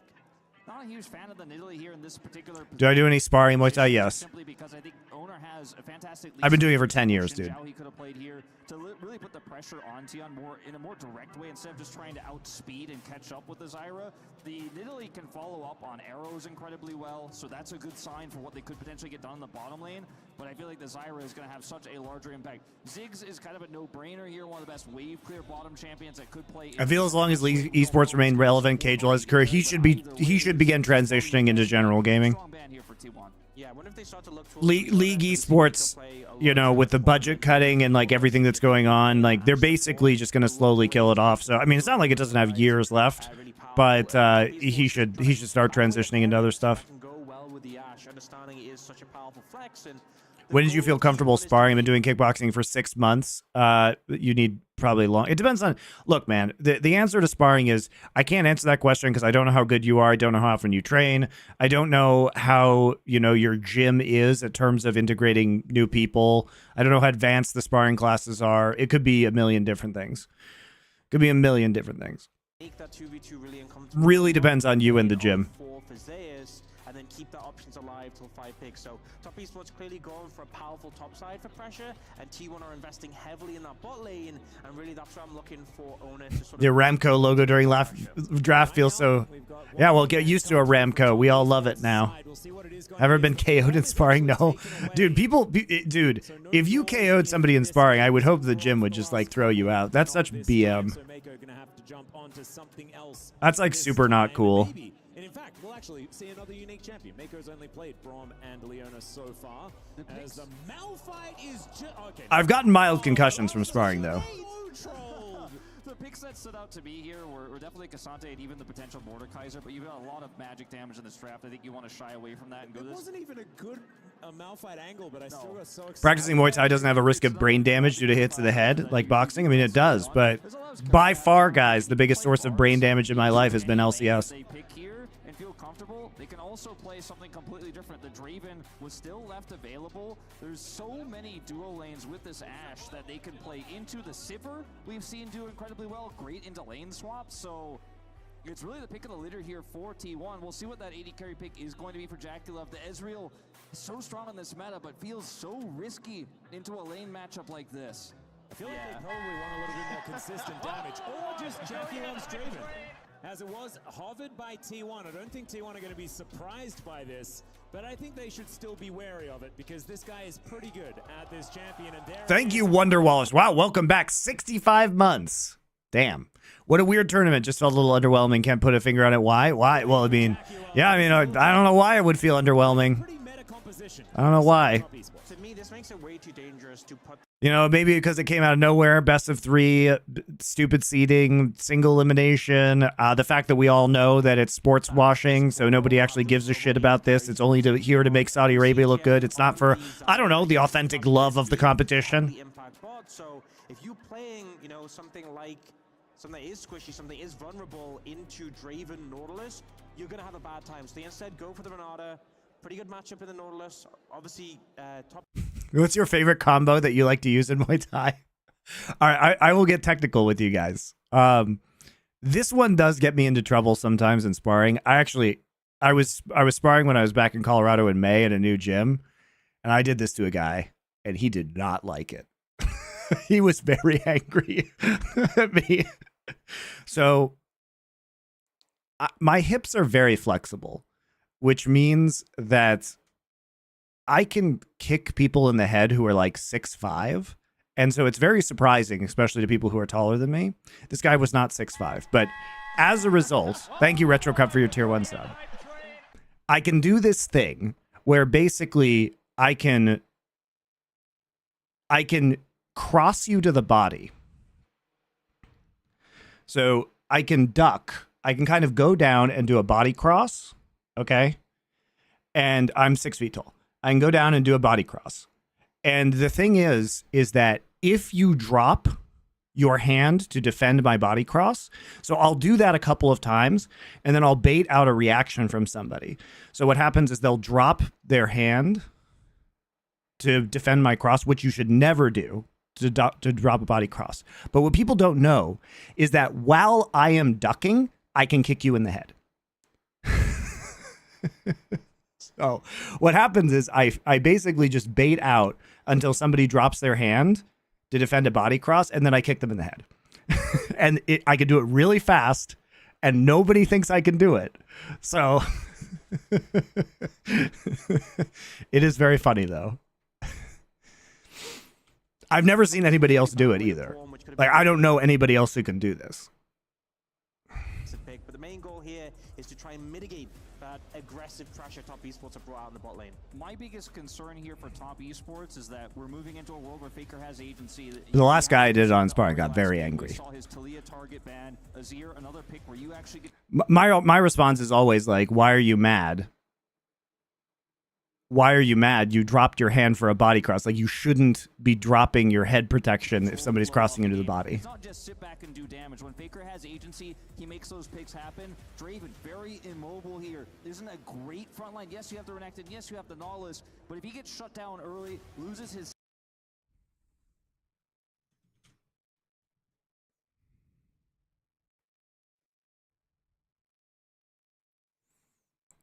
Okay, so basically we're back into a Cassante matchup in the top side. Jackie Love is a famous Draven player, but he is famously, I mean, it's like feast or famine with Jackie Love's Draven a lot of the time. So they are taking the Draven into the Ashe Renata matchup with the Nautilus. So they're trying to fight fire with fire here. Nidalee doesn't really have very good setup, but except in the bottom lane. So there is the, of course, Ashe Arrow, Nidalee Spear combination that could be useful here. For the arrow as well, the spear damage is terrifying. I'm going to have to lean T1 on this one, even on red side. Do you feel like this game is going to be so volatile when on one side you have Draven, who inherently is a champion who snowballs super hard or falls behind, on the other side Nidalee, who kind of is in the same ballpark with that. So it feels like with the games being so explosive in 1 and 2, so snowbally, I don't think that's going to change in this game 3. The thing for me is that in game 1, yeah, Jackie Love Draven is famously hard int or win the game. So yeah, there's basically no middle ground because Jackie will just continue to push the envelope to get cash-ins, and there have been games where he just like continuously flashes under enemy turrets and dies. here at EWC presenting League of Legends. See who gets one step closer to that trophy and getting to choose exactly who they want to augment the bottom of it as they put their key into the middle. It's going to be very exciting to see, but no team can lift it until they've destroyed a Nexus. Do you count EWC as a legitimate international tournament? I mean, it is an international tournament. It's like not very important though. Top Esports, a chance to answer back with blue side, which has seemed like a bit of an advantage. Yeah, I think based on the games we've had previously, if you're coming out of the draft phase and you're not at a big disadvantage, when the other team has picked blue side, you're in a good spot. I think T1 have given themselves the tools to find a win in this game. It really just comes down to the execution and to impact the map. I mean, I'm glad we have it to watch in terms of more international competition, but you know, given the very short nature of the tournament, you know, the fact that teams probably were not really prepping for this because they were really dealing with their international or their domestic leagues, which are far more important. You know, I can't imagine anybody took this super seriously. Further comfort for the man in the mid lane for T1. And if it can be Yeah, it's basically an IEM. It's like IEM Katowice or San Jose used to be back in the earlier days of LoL. When the rest of the tournament is open and kind of test the orders and see which has the highest value, which picks are going to need to be dealt with when it comes to draft. Maybe the Zyra could be one of them if it's a really good game from Tian. I think that there were two real risky options here for the side of trying to play this explosive style with the dive composition. They can set up with the Zyra with the Nautilus. Definitely a better option than trying to can play on. This for me has got to feel the game just yet. You guys as Holy shit. Significant edge they could. Very good news, everybody, because we are ready to get into game 3. Give it up. Why don't we just get into game 3?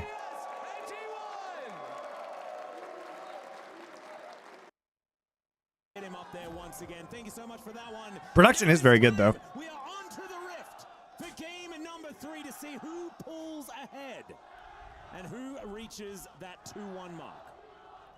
The build-up, the hype for this game been pretty big. Fortunately, some delays, but I feel like we have interesting drafts on our hand. Both teams 1-1, and we are hopefully getting that close series we're looking for. Absolutely.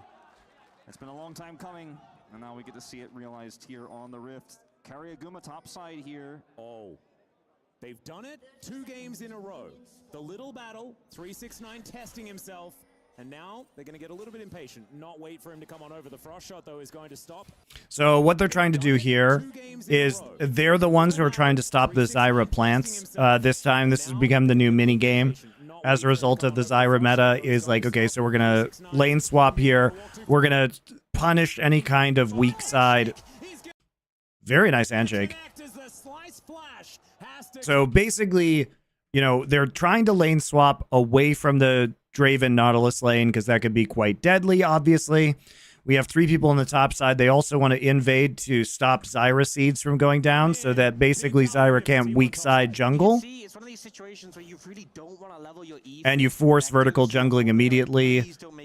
You're also not going to have enough time to set up a lot of Zyra seeds as a result. And you're low on health as well, so T1 can take firm control as top side and establish some vision.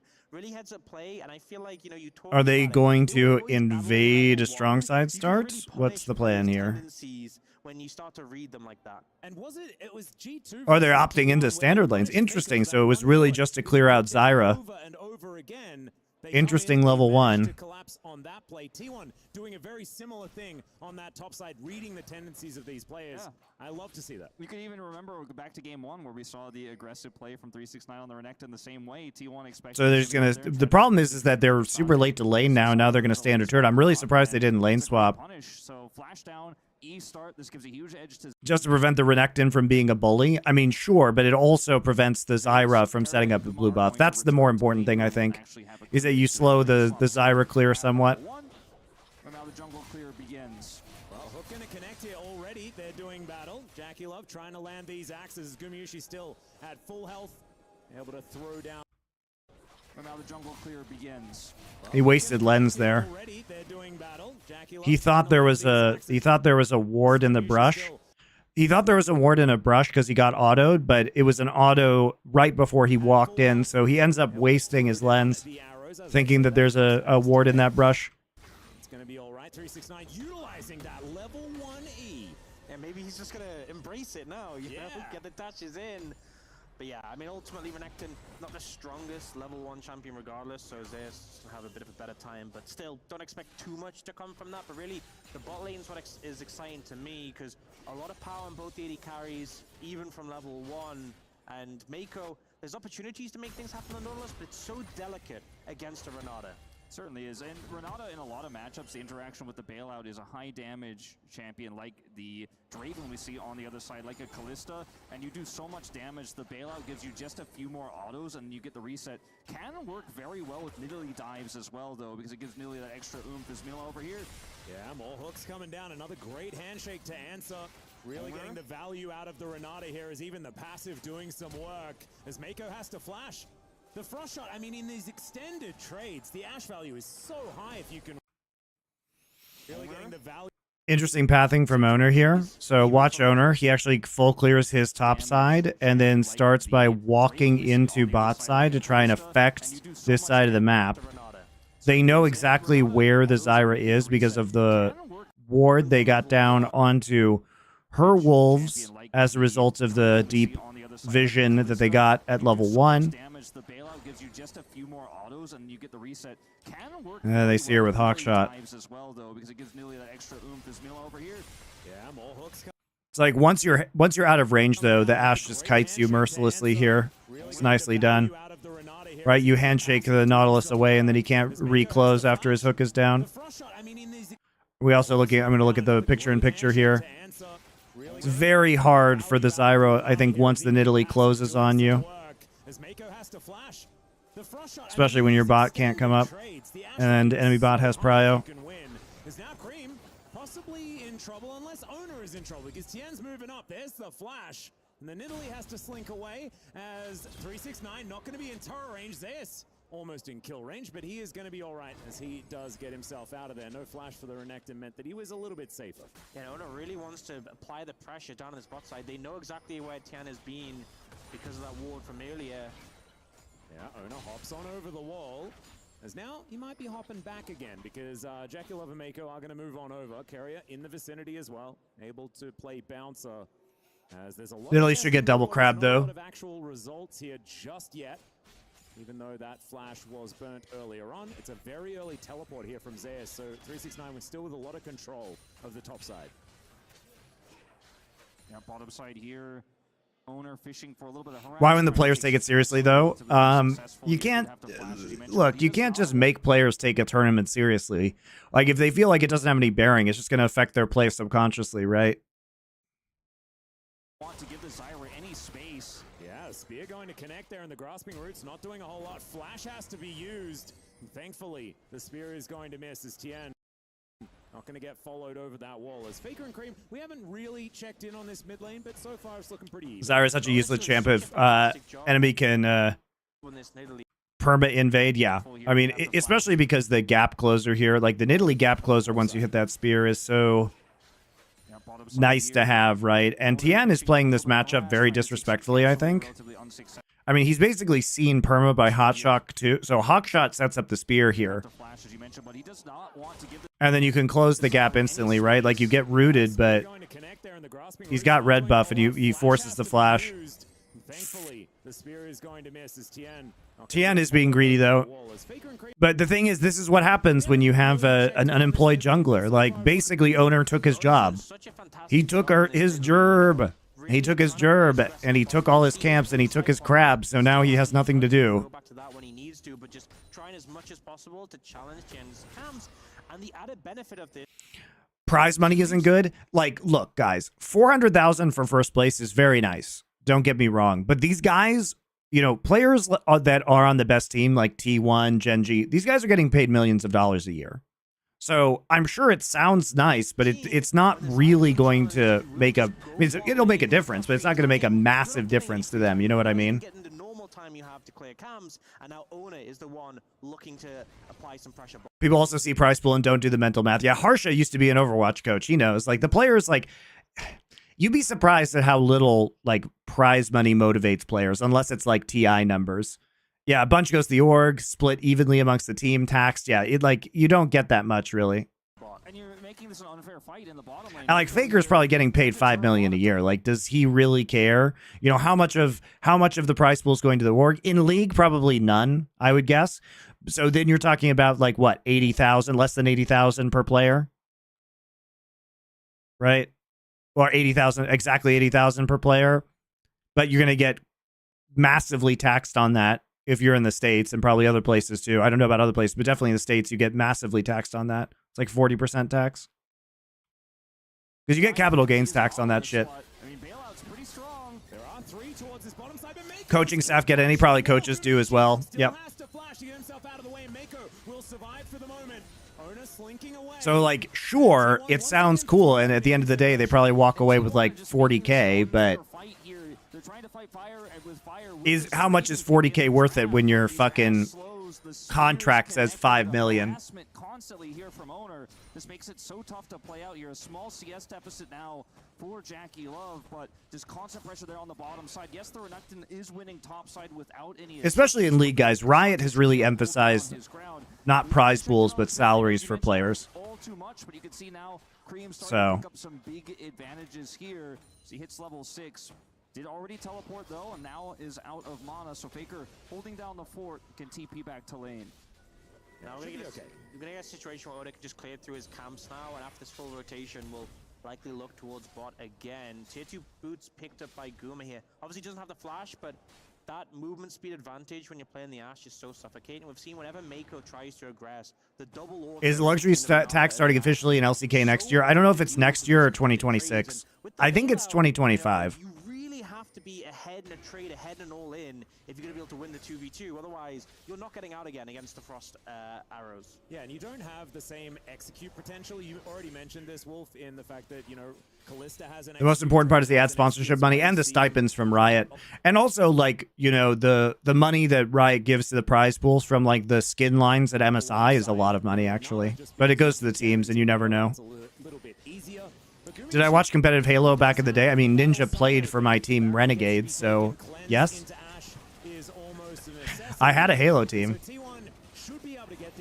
trades towards that bottom side. They're also going to be able to trade the Dragon for some grubs. 3 grubs going over to top esports is certainly a good thing, though, especially with this Renekton winning side lanes, and he might be winning even more. Zeus, a very quick flash, going to have to be invested here. Respecting the flash because the W root combo pretty brutal from Renekton and Zyra. This one here for the side of T1. We'll see if they decide to back with this cannon wave here. I do not think so. Gonna try to get that extra advantage. They got the Dragon bottom side here. We have Infernal and Cloud, so not necessarily sure what we're gonna see in terms of Soul here, but a good start. Do other esports game player have a career as Faker does? Yeah, like Flash and Brood War. A little bit of danger. That's going to be a punish as the all-out does come on through, but Ona is in position. Does manage to land that spear, sneaks it past Tien and connects onto 369, but that means that they are going to back away. This wave state is still in a little bit of a rough spot. 369 looking to actually push that one out, so not going to be frozen on Zeus just yet. Yeah, ended up in a really unfortunate position there, Zeus, because obviously he got away from the gang, but the wave state was still bad, so Tien hung about, but I think played that as well as he could to disengage from the situation. He's some heavy trading in the mid lane, but not too sure much is going to come from it. That's all we've been seeing with this Azir Corki matchup these days. There's the Flash Emperor's Divide, though the spear's going to connect, and first blood goes to Owner. And Beautifully done. Too sure much is going to come from it. That's all we've been seeing with this Azir Corki. Cream just doesn't flash. These days, there's the Flash Emperor's Divide, though the spear's going to... All we've been seeing with this Azir Corki match. We don't actually see. Oh, I guess we'll have to wait for the replay. We don't get to see the start of that play. Pretty weird. Like I don't really understand why Cream doesn't, how he doesn't get out of that. He tried to W out. It did look like that. I couldn't see. We'll see the replay. We didn't get to see the start of that play. Top lane, you're happy with a fantastic read on Cream, just instantaneous. Oh, I hear the sound effect of the Valkyrie, but that is.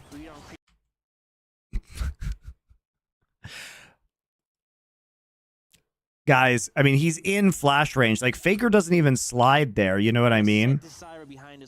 Like, Faker doesn't... He just straight flashes on his ass because he's so close to him. Because he's trying to get his Gatling gun down to shred him. So Faker actually just flashes on him without shuffling. Yeah, he did try a Valk. He should have flashed that for sure. Yeah, a big call off guard. I think a bit of a panic there. Not able to react in time. The dry is ear combo. Dude, it was dry as fuck. Bottom side. Faker didn't lube that one up at all. Just dry flashed him. There's nothing really more for him to take down the Dragon, not up. So that plate on the bottom side still up. Guma and Carry weren't able to take that one. A small CS advantage down here, but Jackie Love and Mako really holding their own as those Draven Adoration stacks start to come through.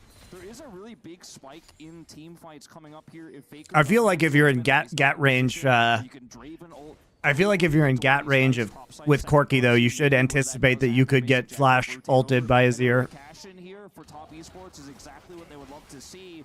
T1 need to respect this because Cream's like, haha, I know you don't have ult now. A really big spike. Jackalef rotate over. Yeah, he's still on cooldown. Esports is exactly what they would love to see. T1 need to respect this because Zyra ultimate in these early skirmishes, Jackalef's early damage output with the BF sword he's now picked up. These are big tools that could snowball this game back into TS's favor if T1 make a mistake. I also feel like it's super dangerous because ever since they added the execute on Draven's ult that scales with stacks, before that, if Draven was sitting on stacks, there was no benefit to it. You just wanted to catch in. But now you become more and more dangerous as you're stacking those up. So it's not enough that Draven doesn't cash in. You need to kill him and reset the stacks, or suddenly you get a team fight and his ult might just one-shot someone. Oh, Gumiishi, he's going to go for the arrow here. Connects it! Nice arrow. Faker not actually going to go for any follow-up because there was kind of no one in the area. It was a cute-looking arrow, though. It was a flex. It's to show he can do what Jackie Love. He's going to go for the arrow here. Faker's such a coward. Faker's such a coward. He has ult. Why doesn't he shuffle in, push them this way, and then Carrier ults this way? Right?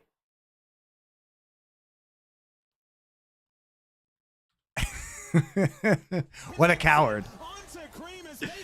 Not actually going to go for any follow-up because there was kind of no one in the area. It was a cute-looking arrow, though. It was a flex. Yes, obviously it's 2v3. I mean, the owner wasn't there. Zeus wasn't there. I was joking, guys. As we could see, some scuffling, some jockeying for position here in the mid lane, but ultimately not too much to come from it. Owner now searching for a spear. That minion certainly taking a fair bit of damage. So logistics All protocol CC, no damage with that and it is gonna be combo. T1 just getting control of the wave. Same thing for Top Esports. Skirmishing versus Jaculov once again here towards the bottom side. Skirmishing with his turret, and Jaculov not going to go for anything overly aggressive, as now the Grubs are going to get started. Ono wants to be able to grab at least the first one, does do that. Could be 5-1. Should be pretty powerful here for Top Esports, especially with that top side control. Speaking of which, 369 and Zeus fighting at the top of your screen right there. Still, Top Esports retain control. They will be able to take these Grubs. Yeah, and I feel like just the fact that even if they get one grub for T1, like their focus is be on the bot side, they're looking to secure these dragons, so even taking one grub is still decent for them, as much as they're not able to contest the full amount. And now you can see once again pushing aggressively, taking these camps, dragging up in 30, but this is TS's attempt to make a cross-play. TS does have his flashback up and available here, so it is going to be very difficult to commit here, even with the ultimate from Tian. Did he get the root?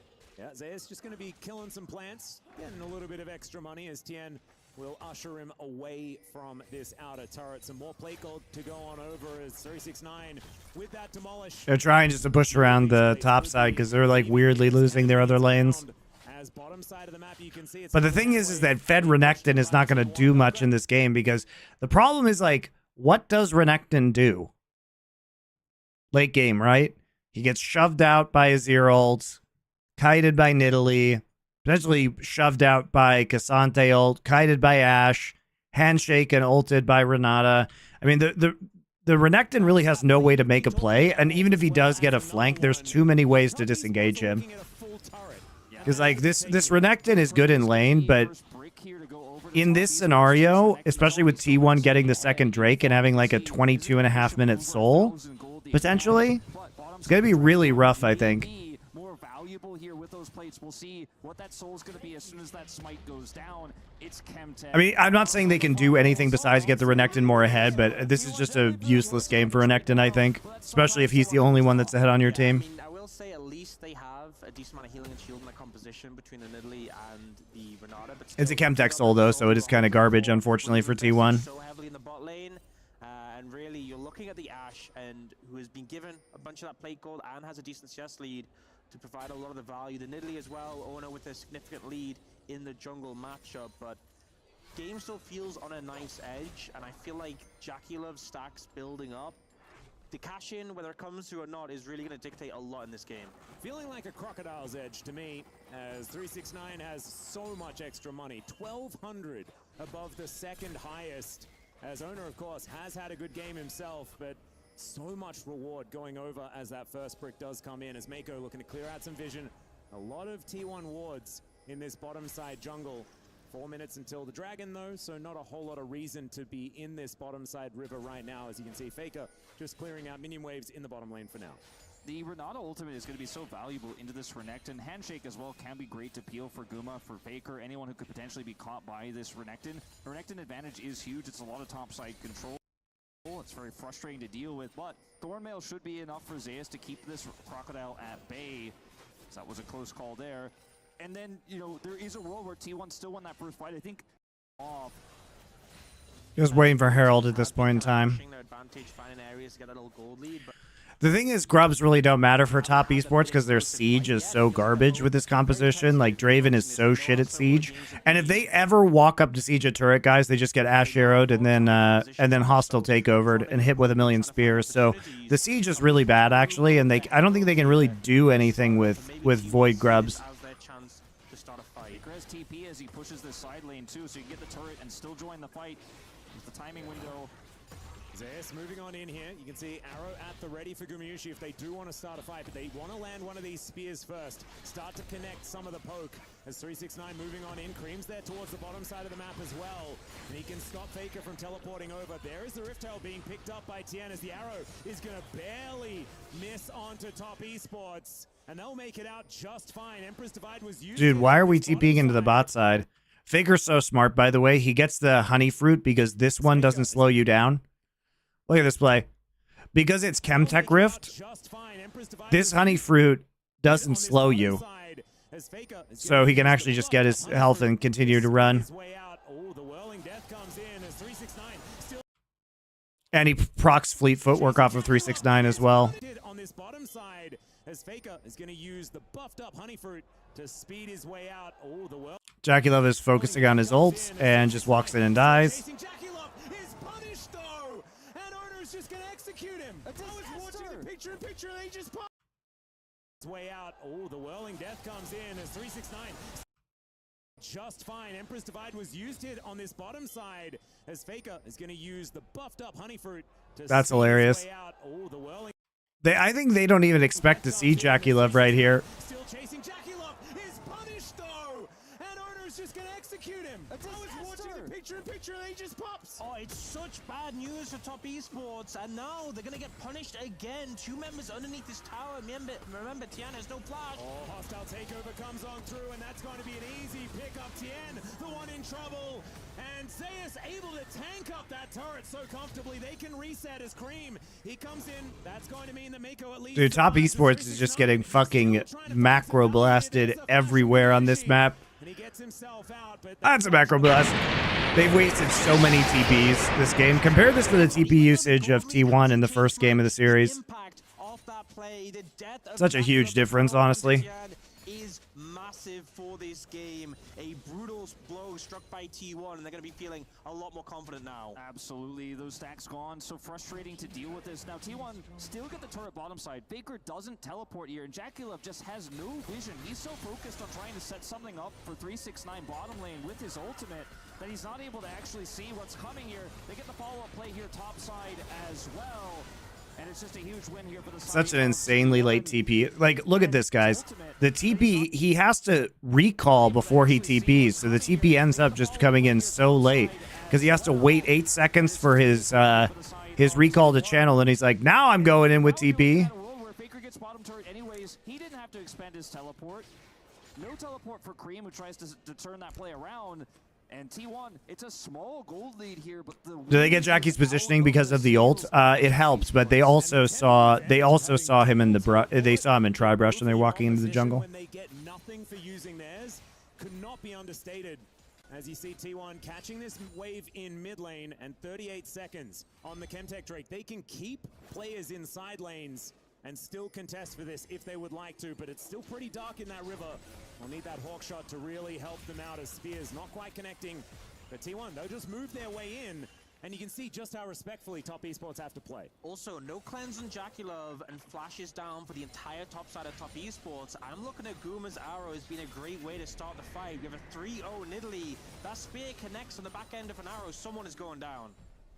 See whether Gumushi's going to be able to line this one up as the Rift Herald should be able to get a charge here, and it does, but not going to be able to take down the turret or anything like that, as Control Ward here in this brush means that Faker is going to be okay in the Shuriman battle carrier. Stunned up for the moment, will lose 50% of his health bar as Gumayushi takes his opportunity to enter the mid lane, start trying to clear this out as best he can.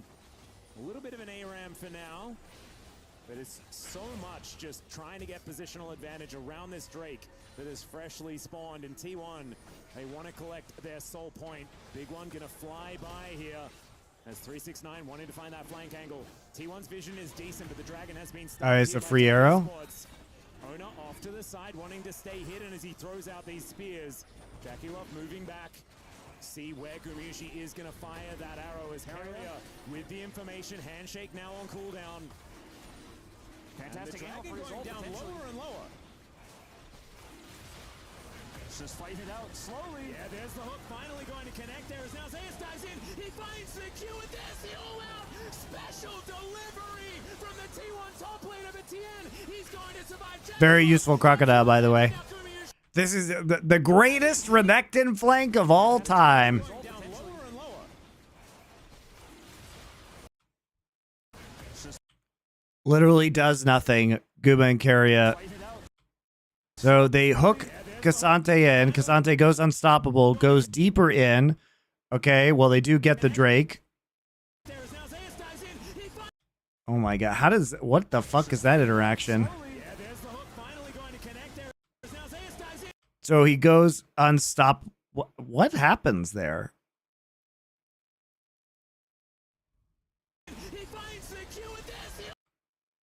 No, but actually, what the fuck happens? Just fighting it out slowly.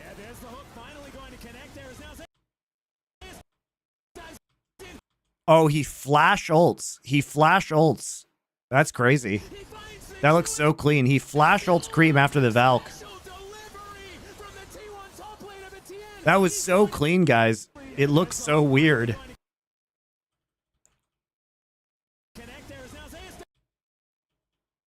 Because he's unstoppable, so it looks super janky.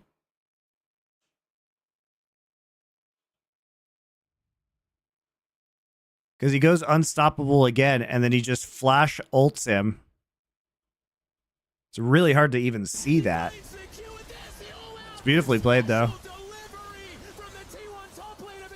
Look how... Renekton's helping, guys. Yeah, he ults then flashes. That was really impressive by Zeus. I don't know if I've seen a play like that from a Cassante before. It looks so weird.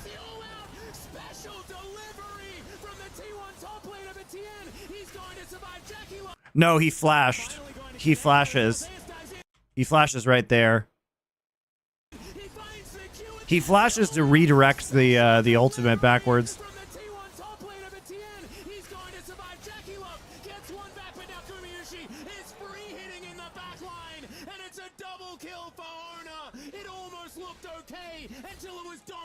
For T1. Stack's gonna get reset again. Down, but thankfully the goat's gonna be there to help. Sometimes Jackie Love just has these games on Draven, guys. It's just how it goes. Reset once again, and just the approach from T1 working so well. The Dragon gets denied, but I don't think they mind at all. And Carrier in that fight on the flank angle with the Renata. The Renekton is constantly trying to push, but can't push through the handshake. So 369 is essentially out of this fight. He's not threatening anybody. And the front line here is Zeus. He goes down to half health, but look at this angle for Carrier. So easy to follow up. No one can peel when Sion gets hit by the arrow. And it's a 369 just gets his whole health bar melted by kiting ranged champions. And they don't even need Faker's ult to win this fight, and then Jackie Love hoping he can cash in, knowing it's probably doomed, but he's not winning the true 1v1 because Faker's there. Down go his stacks, and T1 with a 2,000 gold lead now, and we said the win was out of Jackie Love's sails before. It's even worse now. I'm gonna give huge praise to Guma there, because he was flashless. I felt like maybe he'd be a vulnerable target if they got on top of him, but he spaced perfectly, kept away from 369, and got so much damage down, so much slow, so much utility on this Ashe while being untouched till the end, where he obviously got low but managed to finish off Jackie Love. So huge team fight from him, and things have just gone bad. He chose to get on blue. And why they look so much better. And I feel like it's counterpick for Carrier. This Renata pick has been so incredibly Surely Renekton will continue to be kited for the rest of the game until T1 closes this one out in a reasonable time frame. I mean, that's what I said. It doesn't matter if the Renekton gets ahead. Like, he should just be perma-kited. He should never get a flank, I don't think. And I think T1 did a much better job of doing that in this game. He should not be allowed to get flanks. There's way too much peel and kiting potential. The hostile takeover is so powerful here. And this one pick has really warped this draft. 6 out of 7 KP here for Carrier in this game. It's a great shout that you give Atlas. Owner at the same number. He is now finished with his Horizon focus. So setting up for objectives now means you're always under threat of getting chunked out by one of these massive spears. And have a look at all of this vision for T1. This is just after Top Esports went on a little bit of a clear-out spree of the Baron area. You can see exactly where T1's focus is going to be. As the crab going to be taken here by Owner, that's going to hold advantage, right? I think totals required to. I think the combination of having like such good disengage tools. This is unfortunate for T1 though that they didn't get that Chemtech Drake, because this could have been their soul here at like 22 minutes, 23 minutes. I don't think much you can do here as Top Esports with the Renekton in a straight up 5v5 anymore. And I mean, looking at the vision, the lack thereof, so difficult to even look up and try to push. They're going to try to shove this wave. Cream on the flank. Yeah, Carrier's going to take a lot of damage here. Desperately doesn't want to use flash. He's going to invest the heal to get himself out of there. And as soon as the handshake missed, Cream saw his window and pounced. I really like the aggressive play, as he may have put himself. Just watched Die Hard for the first time, and yeah, it's a Christmas movie. Who said it wasn't a Christmas movie?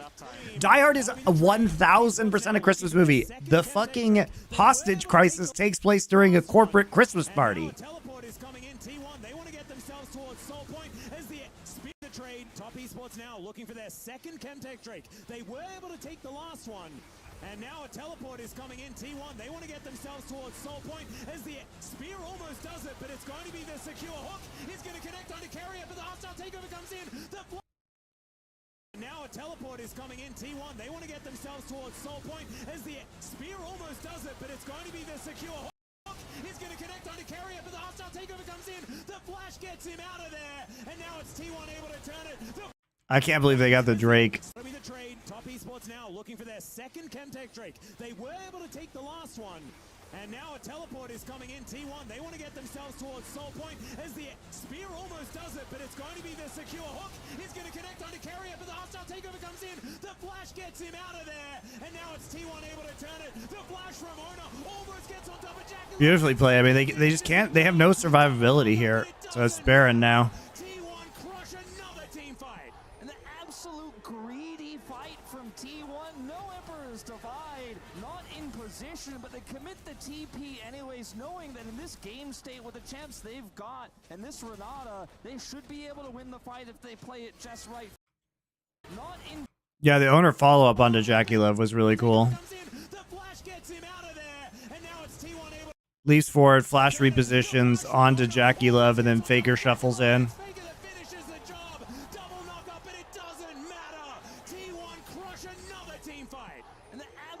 Greedy fight from T1. No Emperor's Divide, not in position, but they commit the TP anyways, knowing that in this game. On our movie show, Foreplay, Richard, Duncan, and I did Christmas movies this past year. Tokyo Godfather is such a fucking good Christmas movie, too. So much damage, and this is post-Baron, so they're able to win the fight on Dragon, albeit they lose it, and then go straight to the Purple Worm. T1, that was extremely risky, but it pays off. I feel like the big thing for me is Top Esports ended up so split with 3 of them in the pit, 2 of them off to the side, and when they went for the engage, T1 able to disengage to a comfortable position. And I feel like the chase down potential is just That Tokyo Godfathers last night. Yeah, it's a great movie. I mean, all of Satoshi Kon's movies are great. We see Ona nearly one-shotting Jackie Love, but as soon as you start moving up with a slow on, you know, there's another kill off the back of this. All right, 12 kills to 1. Massive gold lead, 8,000 gold lead. Surely this game just gets closed, right? Baron is up. We're taking tier 2s. Zyra that's doing all the damage in these team fights. Even 369 can't close the gap. Sunday's turret to protect. They've got control wards here. There's no flank angle for 369, and the siege is on. T1 cross their T's, dot their I's, make sure there's no angle for the Croc, and just siege this up. The Baron. Look, everybody's so excited. In the audience, everybody's so excited. It's those same really excited guys in the front row again. Power play for T1 as they are pushing both mid and bottom lane. It might be just this turret falling down as Hex Flash there from Mako just to try and put some fear into T1, but I don't think it's going to stop this tower from being removed. There it goes. Arrow is going to sail by, though, as the Grasping Roots also not finding the mark. Top Esports just losing ground because you can see Zeus, he's able to get some personal time with this inhibitor turret. And that's going to go down exceptionally low. Look at this poke damage as well. As these spears land, like Tien just has to go back to base. Yeah, the poke's brutal. They try and get a play on a faker, and he just dashes away, makes sure not to knock anyone else up. Tough to hear the announcers over the roar of the crowd. Yeah, the audience going crazy. Only real major engage tool, and T1 can just go back to harassing, pushing, and applying the pressure. Also have red buffs in pocket, so any poke on them does get healed up, and Mako nearly goes. Why is it pronounced Zeus and not Zeus? Because that's how he pronounces it. So basically, technically, it should be pronounced Zeus because there is no Z sound in Korean. But if you were to phoneticize it in the Korean language, it would be Zeus. Guaranteed with this comp. Baker has Emperor's Divide too, so it's a big deterrent for any sort of hard engage to come through from Tian. If you want to try to flash ult, for example, the spacing is good from T1, but he's have to kill him twice if he could do it once. And it's it was a decent of this series was faster. It was dominant from the squad, but we haven't seen that. Plus, it's so we can make more Dr. Zeus jokes. In this game, it's all coming. His name is Uj. He reversed it to Zeus. Ah, yeah, that makes sense. Up T1 as they look to move towards match point in this series. That was Mako going down. That makes It was sense. basically what I played before. I had an opportunity to do it again, and it was just Mako died, guys. In That's game one, basically it. he had a lot of isolated deaths because they had no vision. It was super one-sided affair, right? But you know, it's not the same type of game here. I mean, game 2, excuse me. Not the same type of game here. In this case, he's on a ward, but there's an arrow available. You have to play respectfully. I think you've got to just give up vision in that case, but you know, it's just a good punish from T1. He might get punished again. Yep, handshake. Not quite going to find the mark as the arrow sidestepped really nicely there by Mako. I don't think he could have played that any better. By Mako. Atlas Remix. And even holds on to the flash. And I think the only thing that could really come close to costing T1 this game is if they overcommit into like a big Stranglethorns. Oh, he's going to come through there as it's Carrier that's possibly caught out, but he just kills Mako. He's going to be going down. I like the emote. Getting a catch in the end. I like the emote when he knows he's gonna die. Extra money going over That's to the funny. Draven, but he didn't have all that many stacks. Yeah, it went from a 10,000 gold lead to like We were denied the Bo versus Owner matchup. I know. The Boner matchup was what we were supposed to get at Worlds. Trying to find some picks because that's all they have right now. But 369 on the flank. Yeah, Owner is going to spot him here as the Dominus has already been popped. You can see Faker. He's looking to get his way out. Zeus is very tanky, and yeah, there's just no way in. And it was already going to be really hard playing the Renekton in this composition. In this game state, it's virtually impossible. Yeah, and that was the closest he had gotten since they got control and were pushing those lanes. That was the closest. So we got the Boner trophy. And you know, you see, it is a Boner trophy. That's true. Zeus picks up his 3rd item here as well. He's at the Jack shows for a while now, has Randuin's. So difficult to break through that health bar now. And the Renekton that was massively ahead, a lane bully early on, just ends up to a tank Cassante now with no map control. His agency is limited. Now he does still have teleport. Well, there's no flanks for him just now as Mako, again, trying to clear some vision. T1 quick to punish. Yep. There's the flash as Faker himself out. Mako dead once again. Yeah, I love how they. Oh, Zeus looking. There's the all out as Owner is going to dive on forward. 1 versus 3 theoretically here for Zeus as the arrow is going to sail by. Looked fantastic. Oh, he missed. Does nothing. Does it matter? He did force Tian's flash, though, and he killed him, so whatever. Off the back end of it. And now T1 with such gigantic wallets are looking to move towards Nexus turrets now and reach match point here at EWC. Oh man, even that hostile takeover, Jackie Love doing a lot of damage to 369 as Cream able to throw some rockets in, and T1 are looking a little worse for wear. So they'll take an inhibitor turret on their way out, and the game is not over just yet. TP flank coming in, another pop. Oh, the huge TB flank. Oh my god, it's a great flash W.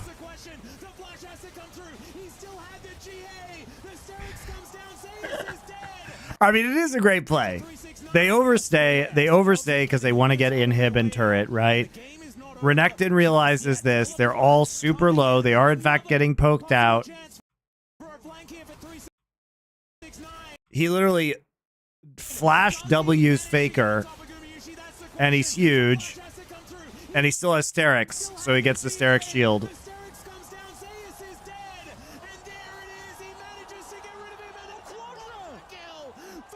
That is ridiculous, but it's not going to change the outcome of this game, right? One with the game state. It's going to feel nice to show up some of that gold deficit. Overstaying a fair bit on low health bars. 369 with a massive 3-pointer to cut the lead down to 27. Exactly. I mean, at the end of the day, you still lost all your inhibs, right? Okay, so you get Baron, but the Baron doesn't actually matter if you have double super minion waves going into your base. Team fight that he was looking for.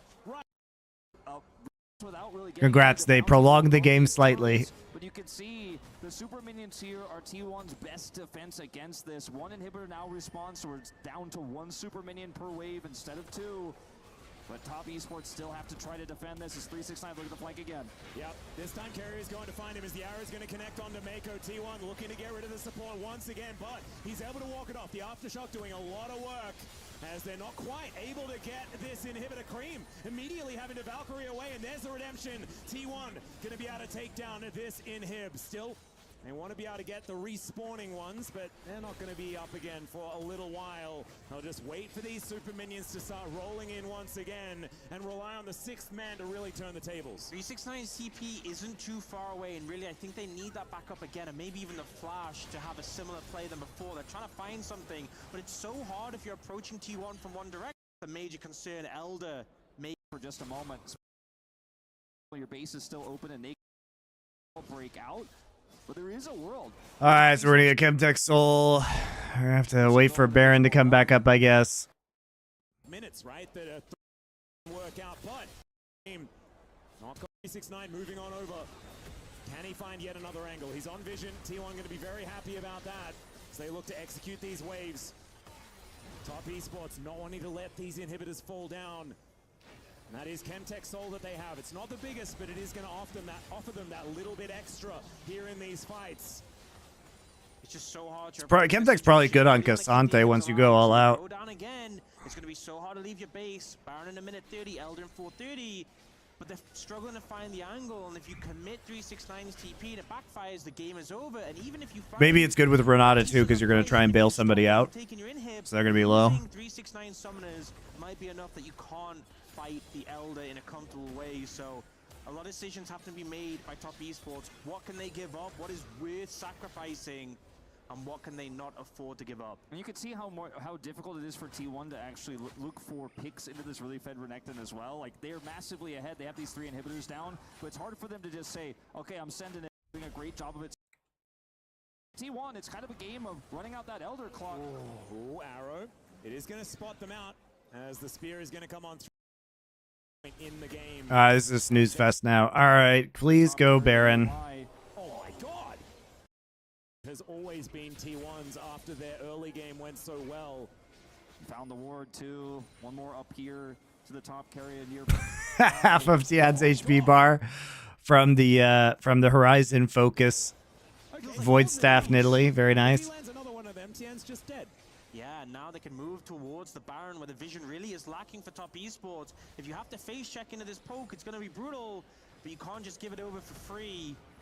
And Zyra is happy to just press the button. 369's caught! 369 for Top Esports. If you have to face check into this poke, it's going to be brutal, but you can't just give it over for free. And Zyra is happy to just press the button. 369's caught! I see, he just gets caught. Very nice. Then he flashes, and he's dead. And he's dead. And his GA is popped. And you can't move. Not even sure why we shot the arrow.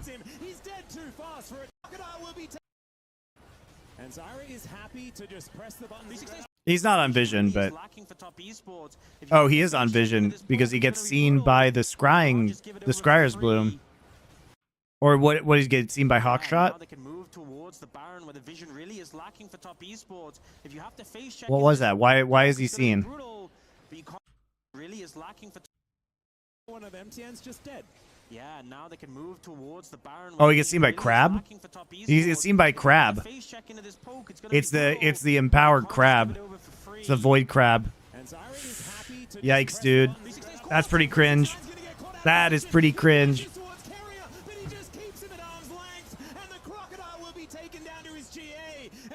It's the Void Crab that sees him.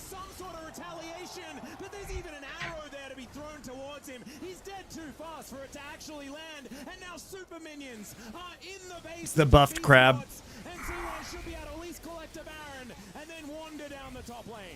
And then he didn't move past the. I mean, they see him basically the whole time. Picks up a quadra, but this time he's on the edge. He's trying to find the flank angle they predicted. They cleared so much of that vision there for Top Esports. They knew the angle he was trying to take, and then they find him, kill him twice, and that's the end of the game. Oh, handshake comes in here from Carrier as Cream not going to get hit by the hostile takeover. And so will keep himself alive. The flash is now down. All the inhibitors going to be down. There is one Nexus turret left available.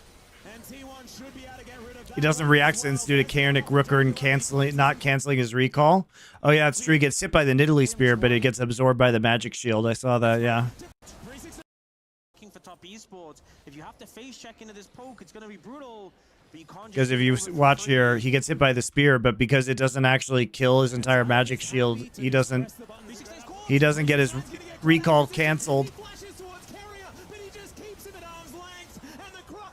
be taken down to his GA, and now Top Esports desperate to find some sort of retaliation, but there's even an arrow there to be... I'd run it down too if I had to play Redacted to his ear Cassante. I mean, it's... I would just say, like, plus Ash and Renata Glask. It just feels so bad. How do you ever close that? Now we just win. Okay.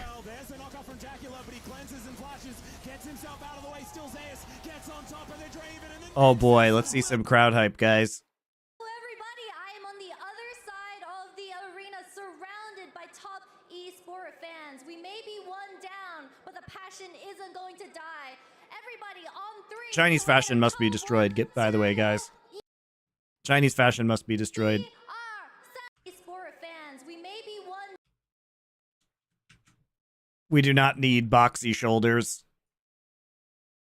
Giant frill frocks. We do not need any of this.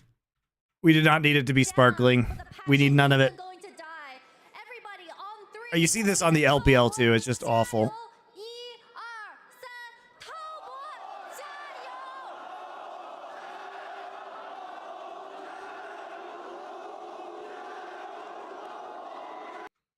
It's like razzle-dazzle schoolgirl outfits.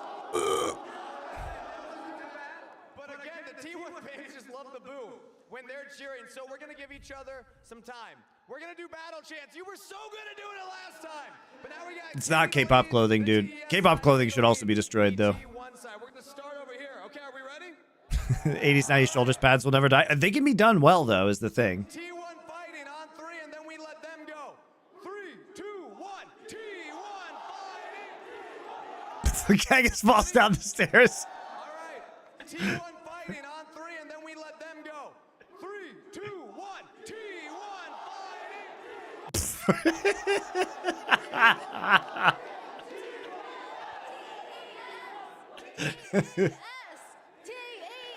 everybody.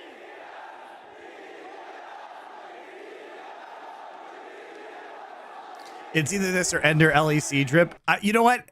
Ender LEC drip was actually interesting, and as Thorin said, they had to do something with Frostgurren's old wardrobe. But the crowd is absolutely electric. All right, well, you have a flag over there. I didn't see T1 fans bring a flag. Who's got that flag by you? Can we show off the flag, everybody? We have such passionate fans in the crowd tonight. Woo!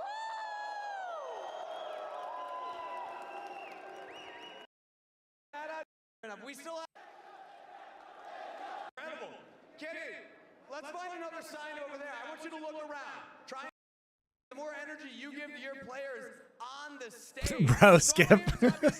No, we're watching how good this tournament is, guys. Everybody, I found a new, I guess, sign in the Top Esports sign.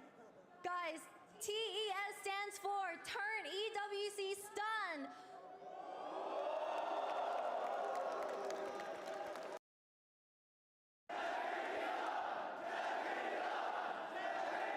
It's a nice studio, honestly.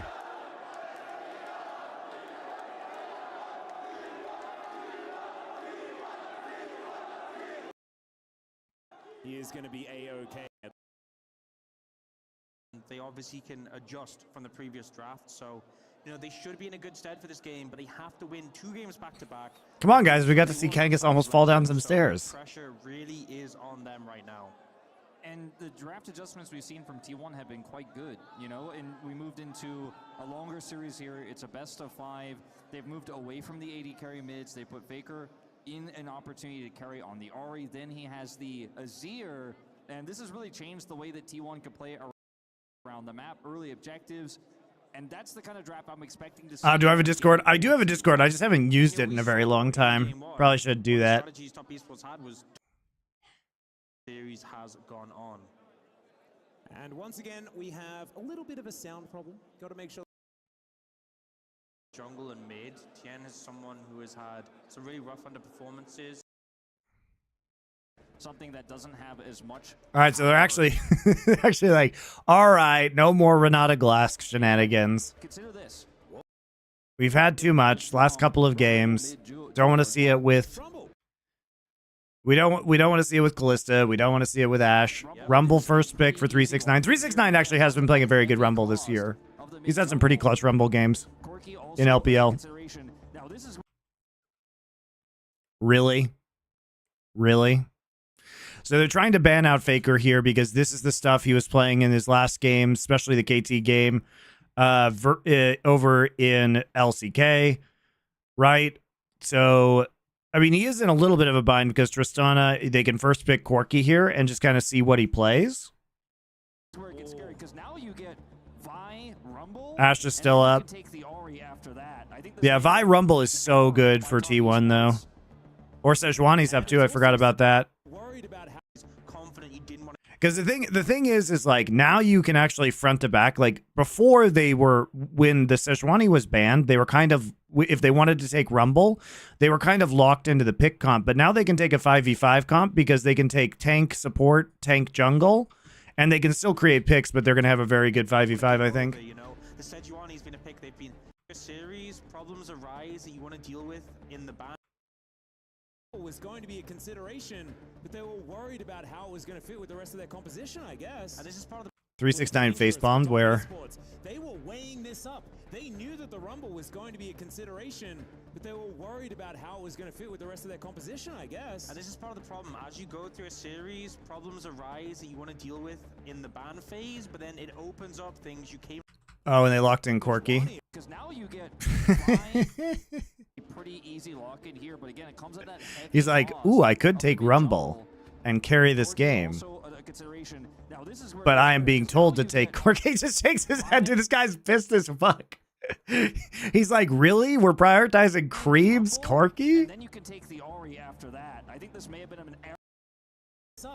You want to know they've had. That Freljordian combo could come in here as well if they decide to lock away. It's interesting they take Ezreal Leona because I think Faker might legitimately play Ezreal mid like we saw Quid do. That seems like something he would do. What's he going to play, Nico? Success on, even though it's not necessarily being hovered for now. Let's I mean, Yasuo is a very good pick here, guys. Into Corki Ezreal with Windwall. It's locked in. It's locked in. It's locked in. That's just Yasuo. It's fine. You took away the Yone, but you can't stop Faker from locking the other in. And the Yasuo Really? synergy is quite strong in the mid lane into a champion like the Corki. The Windwall can be quite powerful into this champ. I mean, it's a good. I think it's a good pick here. I think it's a good pick. You can also activate, like, is there going to be a Rel here as well? Because you can activate the Yasuo ult off of Sedge Q. Behind this, it gets so interesting because now you got to ban out all the strong bottom lane champions. Sure, you took away the Renata, but you Like, Rel feels like a really good pick here now. absolutely can put together a winning Dude, bottom I mean, side. honestly, like, I'm very surprised, but they definitely wanted an AD mid laner still, and it works very nicely into the Corki and the Ezreal, especially in the late game. That's pretty hype, honestly. Respect to Faker for pulling this out at match point. Yeah, Windwall is mega good here. But I think you need more setup, so I'm a little bit surprised they banned Zyra, because obviously Zyra... Well, no, I'm not, because they have Sedge. Never mind. JK. We're not going to be Europe and play, like, Sedge top Rumble support, probably. But it feels like Rel would be a very good pick here. Or Alistar. Like, do we just take Zeri Alistar? Zeri Alistar feels very good. The widest champion pool of a bot duo basically in League of Legends history. Okay, Rakan, that'll work. And so they're going to lock away the Rakan. Xayah is just going to be free if they would like to pick it up. I'm not a huge fan, but it might come in. And top esports, I mean, these three... Could still flex because Guma played Yasuo. That is a good point. He has played Yasuo in the past. I forgot about that. That is true, but I don't think they're going to do that. Xayah. I mean, I guess they're just very confident in their ability to engage with this composition. It's not a lot of setup for Yasuo. Not as much as like an Alistar or a Rel would have. But it's still going to be pretty good. And the win wall value is crazy. I mean, I think everybody who watches the LCK remembers that T1 KT loses. Wouldn't Kaisa be really good here? Yeah, sure, Kaisa for if you were going to go full dive, but they honestly have enough peel, and they have enough engage between Equalizer and Glacial Prison and Rakan ult that, you know, the Kai'Sa is going to be pretty well protected. On this pick. To play devil's advocate against T1 here with this draft of top esports, yes, the Ivern relatively vulnerable, isn't as strong with the Tristana, but they have a great front line here. They have insane Sedge Q and Rakan E, yes, those are the abilities. They can set up the Yasuo ult. Yes, you've got the knockups for the Yasuo, but it's extremely conditional. You lose map control against his Ivern, he starts putting brushes up, it gets a lot harder. I have no idea how this Yasuo lane goes against New Corki, guys. None. No idea. Yeah, and I feel like Xayah into a composition that ranges you kind of feels rough, and also if your team's going forwards, hard to set up the feathers in return. Also, just when we talk about the laning phase, you know, Leona's a really good matchup into Rakan. Ezreal Leona so strong right now. And It's pretty cool that Guma played 10 different champions over the course of this tournament in 10 games. You aren't going to win trades. You're not. Although I wish he hadn't done that. His Ezreal was shit, and I think he could have played Jhin better. Europa 5-2. Thank you for your tier 1 subscription. Very generous of you. Yeah, Guma played a different champion every single game. But it's not necessarily a pick that we liken with him these days. It was something extraordinarily dangerous to be in his hands, and we'll see whether yeah, he hasn't played Xayah in a while. Same thing, because it was a matchup into Corki in the past that was relatively good. So we'll just have to see how it's going to go. I love it though when you mix up a draft to this level, and the fact that they get the Rumble Sejuani really allows you to throw a little bit of an extra curveball. And I feel like teams often have these more niche picks prepared, but the opportunity doesn't rise. They don't feel confident enough to bring it out. Top esports with an absolute god-awful draft. Where you have the one-game lead can be a prime opportunity to get a big edge by bringing out a more niche pick. Well, now it's time to get in. You can hear fans in the Kidia Arena are looking forward to who's going to pick this one up. I can hear some desperation. What's Mantaraya? The cries here. We'll see whether it's going to be T1 taking this or whether it's Top Esports as the players make their way. Giving Rumble Sedge is so bad. Yeah, it is pretty bad, especially with the like both of those champs ended up being like first pick, first ban worthy. I think first picking Corki here was just super dumb. They just didn't know. They didn't know what Faker would do. And like Faker just pulls out the Yone versus Corki as. I mean, I bet they feel bad after that. In order to make it happen, and this is a weird draft. It's a fun draft. What does Mantaraya mean? Whether once again Ivern is going to be a problem, because he was a problem in the first game as well. Decisive Rumble was insane earlier in the series. It's like 10 out of 10 Rumble ults. Ivern and Corki as what we saw with the Ivern Tristana, which has been historically pretty good. Faker is going to be spotted here by a lot of TES members, but otherwise it is just a pretty defensive start. Would you guys ever consider an autopsy episode what went wrong with Game of Thrones? Dude, I feel like everybody's done that at this point. Where T1 is 1,000 gold, 2,000 gold behind at 25 minutes, and they don't have map control, and they have to fight into brush with this composition with a lack of a strong front line outside of the Sejuani. Mantaraya was a player from Mexico. Oh, freak you, Decisive. Ah, yeah, I remember now. There's so much damage onto you while you're trying to get in there and actually set up that with the vision clear in those brushes as you try to approach dragons, barons later on. And more than shielding for something like a Tristana, I think that is the value of the Ivern here, as Faker's going to use his shield for a little bit of a trade. Yep, getting some. I just want to hear you talk about Tywin more. Dude, Tywin, the best character. Game of Thrones, ever. Also, Charles Dance, fucking great actor. Tywin's the only one who actually knows how to not be an idiot in the entirety of Game of Thrones. He's the only one who knows how to not be dumb, and Tyrion kills him because he's mad at him for petty bullshit, for being mean to him. When Tywin absolutely should have been mean to Tyrion for being a drunk piece of shit and useless. See how he does go. We're not going to know whether he landed that one, as we've got Mako going in. Does utilize his aftershock quite well. I love this sort of, it's something we saw so often in the LPL when Leona's always been super popular. As you go to E level 1, proc the passive where they go for that trade, and just on the back of aftershock, it's really hard to actually win against the Leona, and a lot of these engaged supports don't do that much level 1. Ow. He was going to send Tyrion to death? Yeah, he deserved it. It's painful. Yeah, that's level 2. He was a useless piece of shit. 369 gonna have to wait for this wave to come on. Well, all Tyrion does the rest of the series is just become a simp for Daenerys. Is the Rumble, because of course you deserve to have more money and more damage at the same time, right? Yeah, I think we can see why this champion's banned a lot. Yeah. Pretty strong, pretty powerful up there on the top side. The Leona matchup historically has been fantastic into Rakan, and as you mentioned, using the Aftershock to trade aggressively there. They outrange the Xayah. The damage numbers on the Ezreal Q on this patch and the previous patch are just so high that it's really easy here for top esports to control the bottom side. So while they have a bit of a hole into this Rumble, they have a strong point here bottom side, and that is right now where both junglers are pathing. Yeah, Tien All right, Tien with a very fast clear on good old Ivern. Put a brush in here, and we'll be able to see exactly what Owner's getting up to. I don't know whether he got full vision. Owner has smite. He's going to hit 4 pretty late, though. Has been taken down. Yeah, very fast clear for Tien. Of an idea as to what's going Okay, you get smite. And they're going to fight a little bit. What's Tien doing? What's he doing? What's he doing? Oh, my God. They got the double knockup. Oh, my God. Faker's here.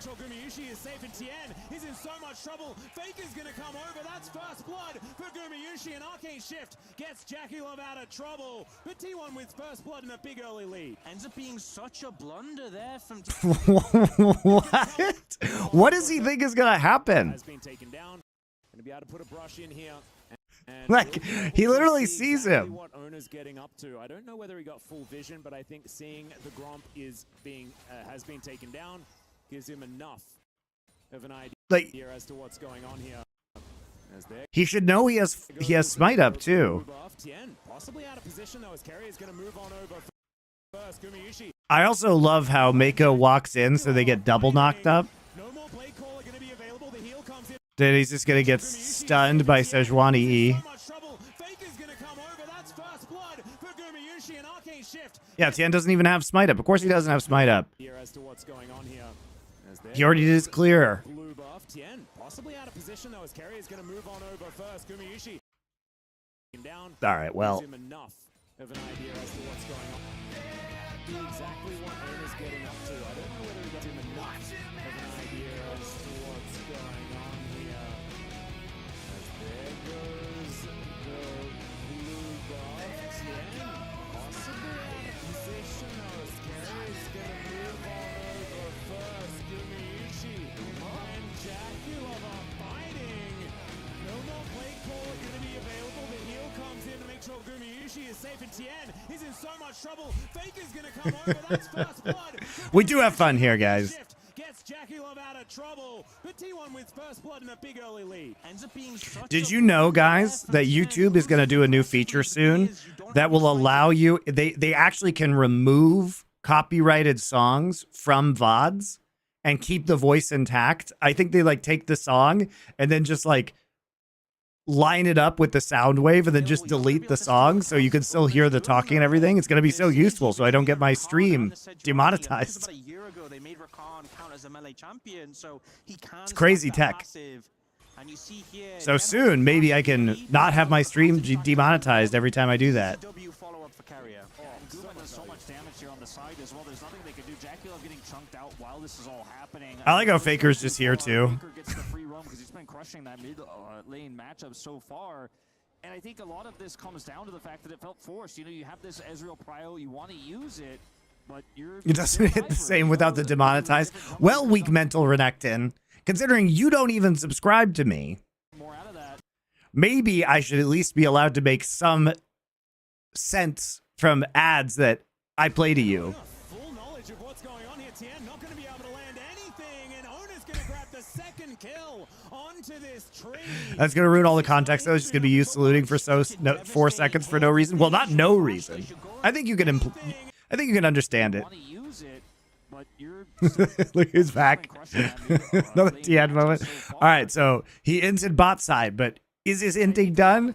No. Why stop when you can int 2 sides of the map when Owner can definitely be there after recalling? And Owner, full knowledge of what's going on here. Tien not going to be able to land anything, and Owner's going to grab the second kill onto this tree. No, Twitch has not had that for years. Twitch has a separate audio track that doesn't record the music in the first place. The YouTube deck actually removes it from the VOD. It detects the audio and just like deletes the audio of the song only while you're talking. It's pretty amazing.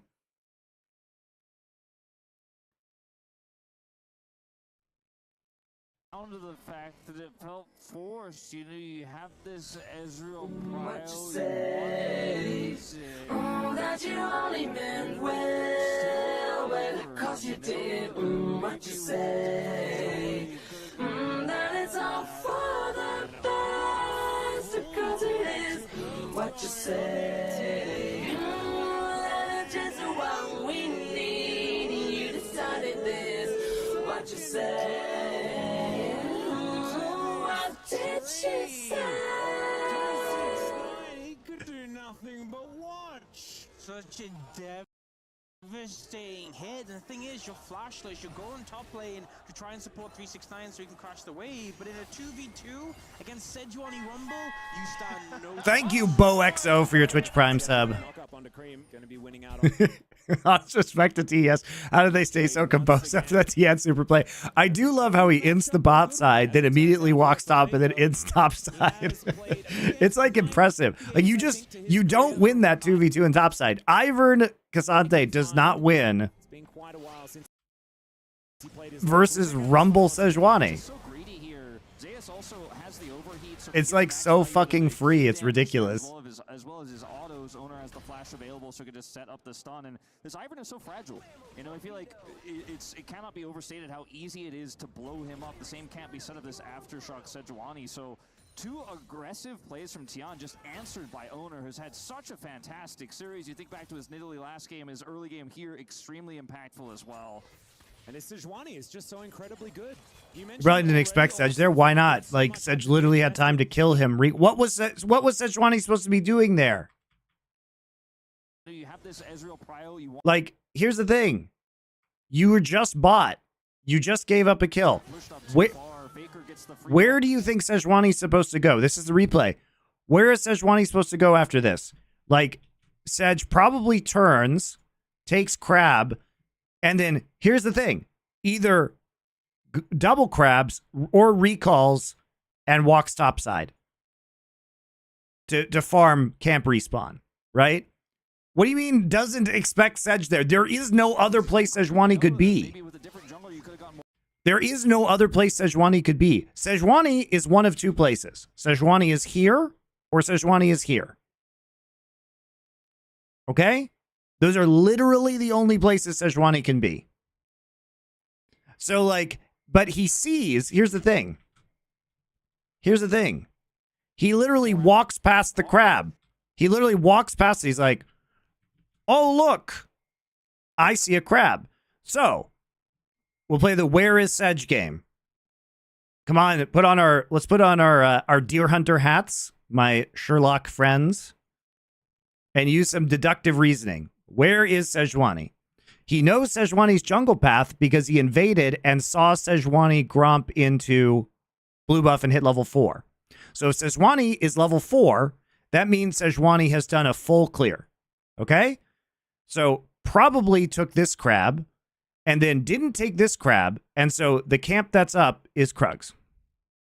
So if the camp is up that's Krugs, then Sejuani must be here. And you know that Tian knows this. Do you know how? I think a lot of this comes Do you know how we know this? Because Tian puts a ward here. You know, you have this Ezreal Prio. He fucking puts a ward here. He thinks, hey, Sejuani might be in this brush. So he puts his own brush up and puts a ward in. But you're still an Ivern, you know, maybe with a different. But you can't walk around next to this wall because Sejuani could be walking there to do crab. knowledge of what's going on here. Tian not going to be able to land anything, and Ona's going to grab the second kill onto this tree. I don't know what to say. You don't know if there's a ward in the river, which there is, so they just see you. 9 games, I think. His early game here, extremely impactful. It's as just well. deductive reasoning. Sejuani is just so incredibly good. Riddle me this. What if Tian thought Sedge mouse disconnected for 30 So much has to be seconds? invested in Possible. early drafts to put top esports in such good positions. Take game 1, I couldn't for type, couldn't sub on this example, account. Wanted to ask, did these crowd cheers sound to you guys like recorded fake? Nah, they're real. Seems to have not necessarily worked out. Still very early days here as we tick towards 6 minutes in.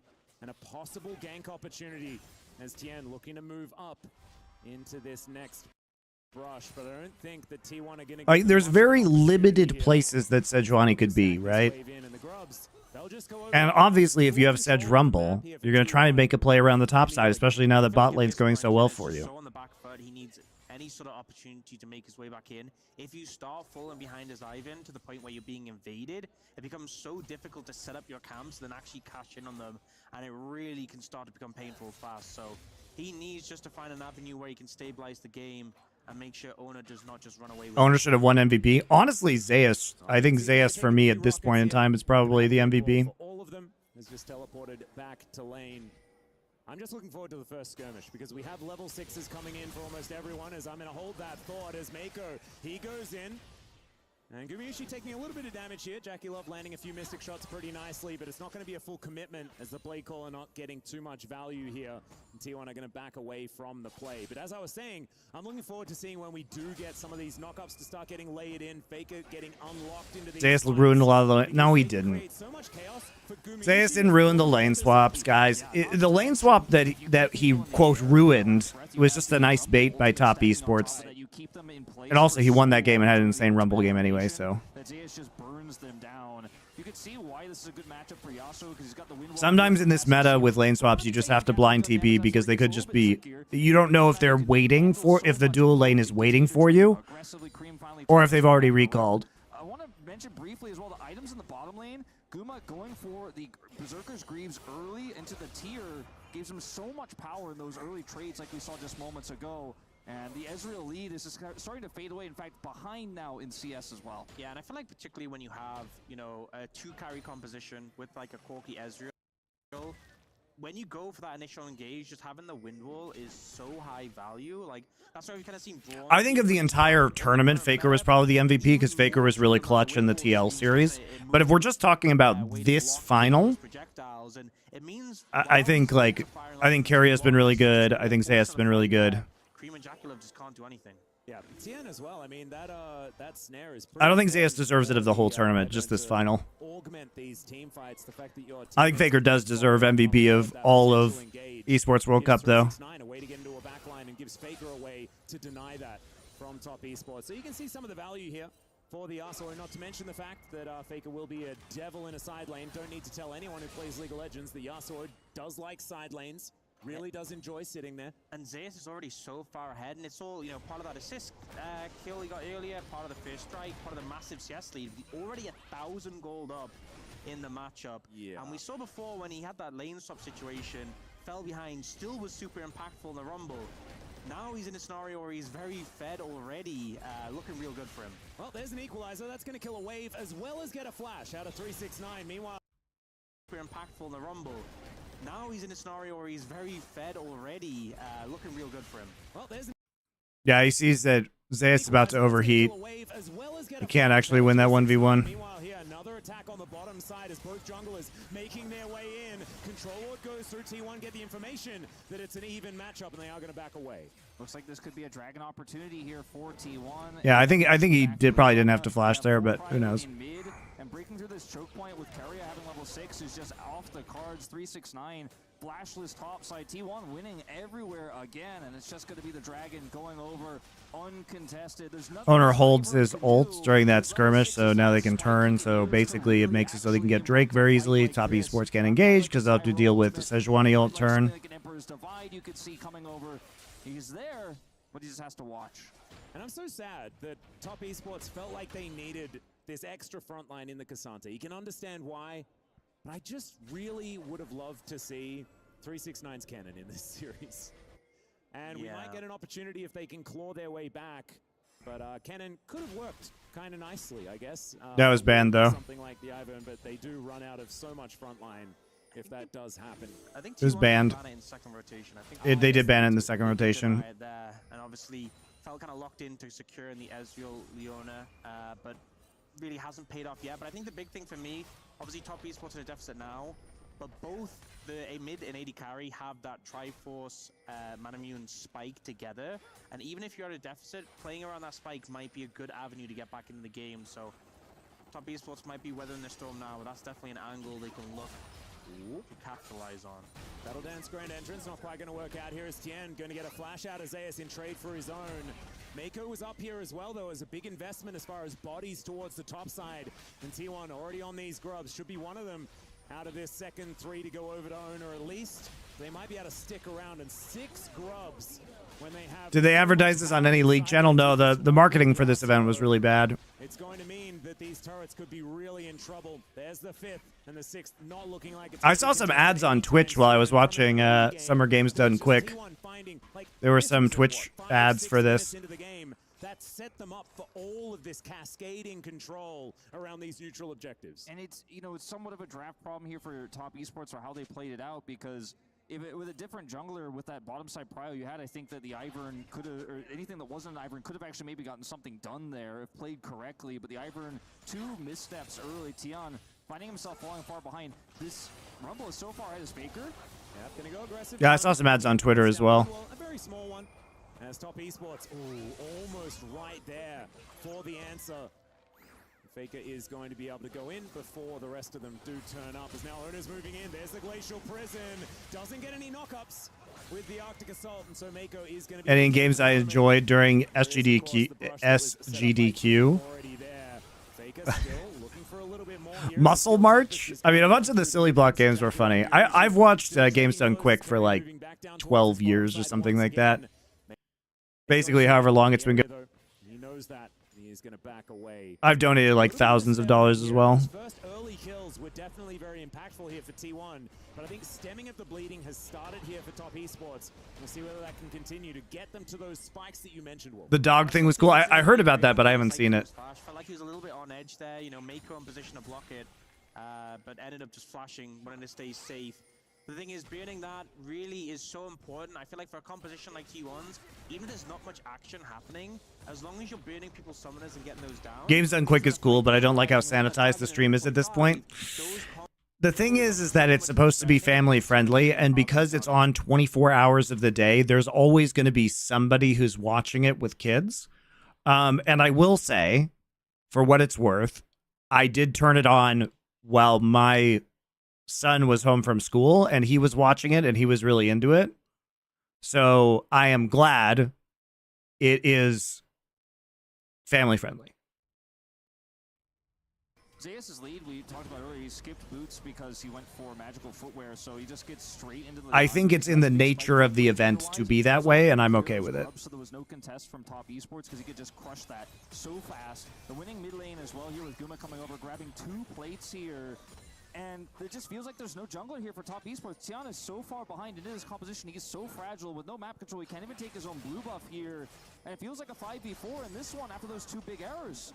Yeah, and it's so hard as this squishy Ivern, because if you step up, you get taken out, but you can't even really, you know, if you're starting to set up the camps, you have to be so defensive, you know, even going up as far as like your Grom might just end up wasting your time, wasting your resources, and it gets picked away, so...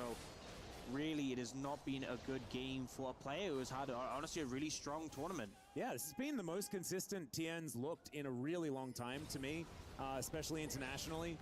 And his performance in the LPL has also been fantastic. That's good. They denied his recall right before the Herald spawn, too. I mean, he has Rookin completed, so probably fine. Value an Ivern can have as we get later and later as owners moving on up. Timmons on Twitch. Thank you for your Twitch Prime sub. Welcome back. And this is looking a little bit dicey. Some Alcove Gaming going to come on in. Let's see whether the Cassante can do. All right, they actually are respecting the rotation up here. Going to be pushing forward. And this is looking a little bit dicey. Some Alcove Gaming going to come on in. Let's see whether the Cassante can do some Cassante things. And it looks they didn't commit any ults though, so I think T1 can actually fight this potentially. We'll see if they want to commit Faker's TP. Yes, they do. He's on the flank. Oh, they killed Daisy. This feels like a big T1 team fight win. Oh, okay. So they get the E from Rakan to trigger Faker's ult. Faker flashes over the wall. Huge Rumble ult.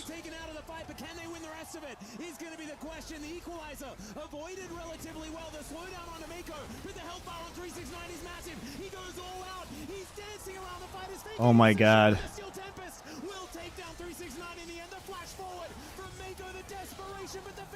Guma in the choke though.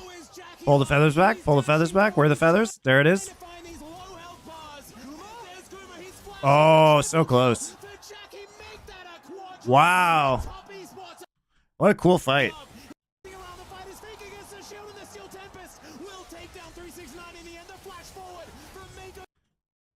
Happy I watched the elephant culture video about the 3-body problem. Finished the first 2 books and they've been great. Love it when you introduce some nice sci-fi. Dude, you should watch Scavenger's Reign. That show is low-key a mega banger that nobody's seen. It's on Netflix now, by the way, too. It used to only be on Max, but now it's they moved it over to Netflix. Scavenger's Reign. Big. Cream gets a massive rocket to start off this fight, so they're kind of chunked down. So they start here, charm him. They use 2 ults, though, to get on top of Cream. And then Faker has to flash out because Cream Valks. Very nice equalizer, does some good damage to Mako. Mako's in Eclipse, though. Owner misses the W. Very low value wind wall, unfortunately, because they're able to sidestep it and do a bunch of damage to Zeus. So wind wall probably would have been better with everybody kiting back and wind walling the choke.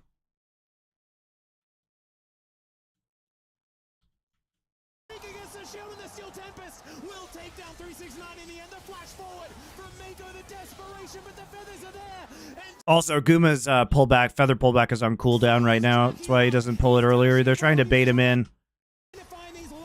And he flashes to try and dodge the Ezreal Q.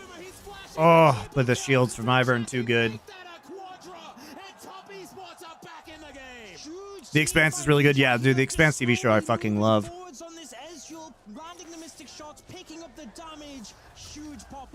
Quadra kill to bring them back in the game. And 369, 1,500 gold behind, is the man that helps them get it done. Plays this so fantastically. 369 was very good at dealing with Faker in this fight. Onto Cream, puts him out of the fight. Equalizer is pretty good here, but 369 is ready to turn this fight around. Those Mako gets into position to help start for Dracula. Then you see the 369. He does a great job of creating space so that they can focus down targets one by one to ignore the wind wall. Really good team fight from both sides.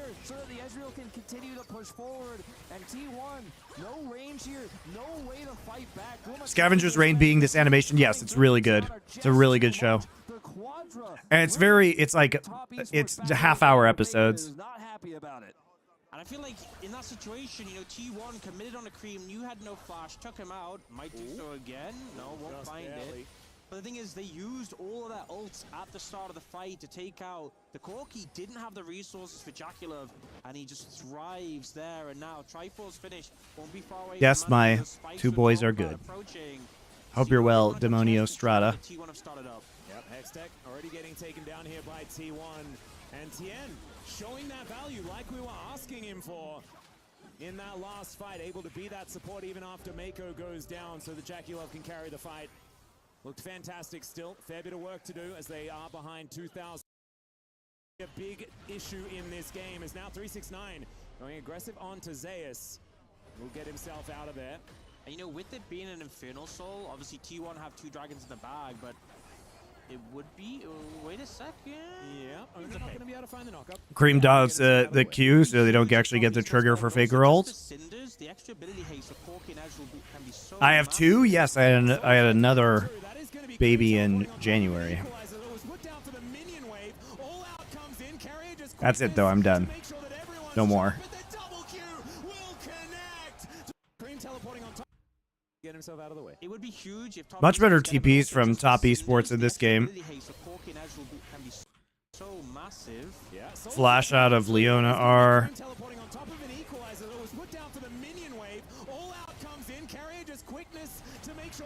Nice Q3 on Cassante.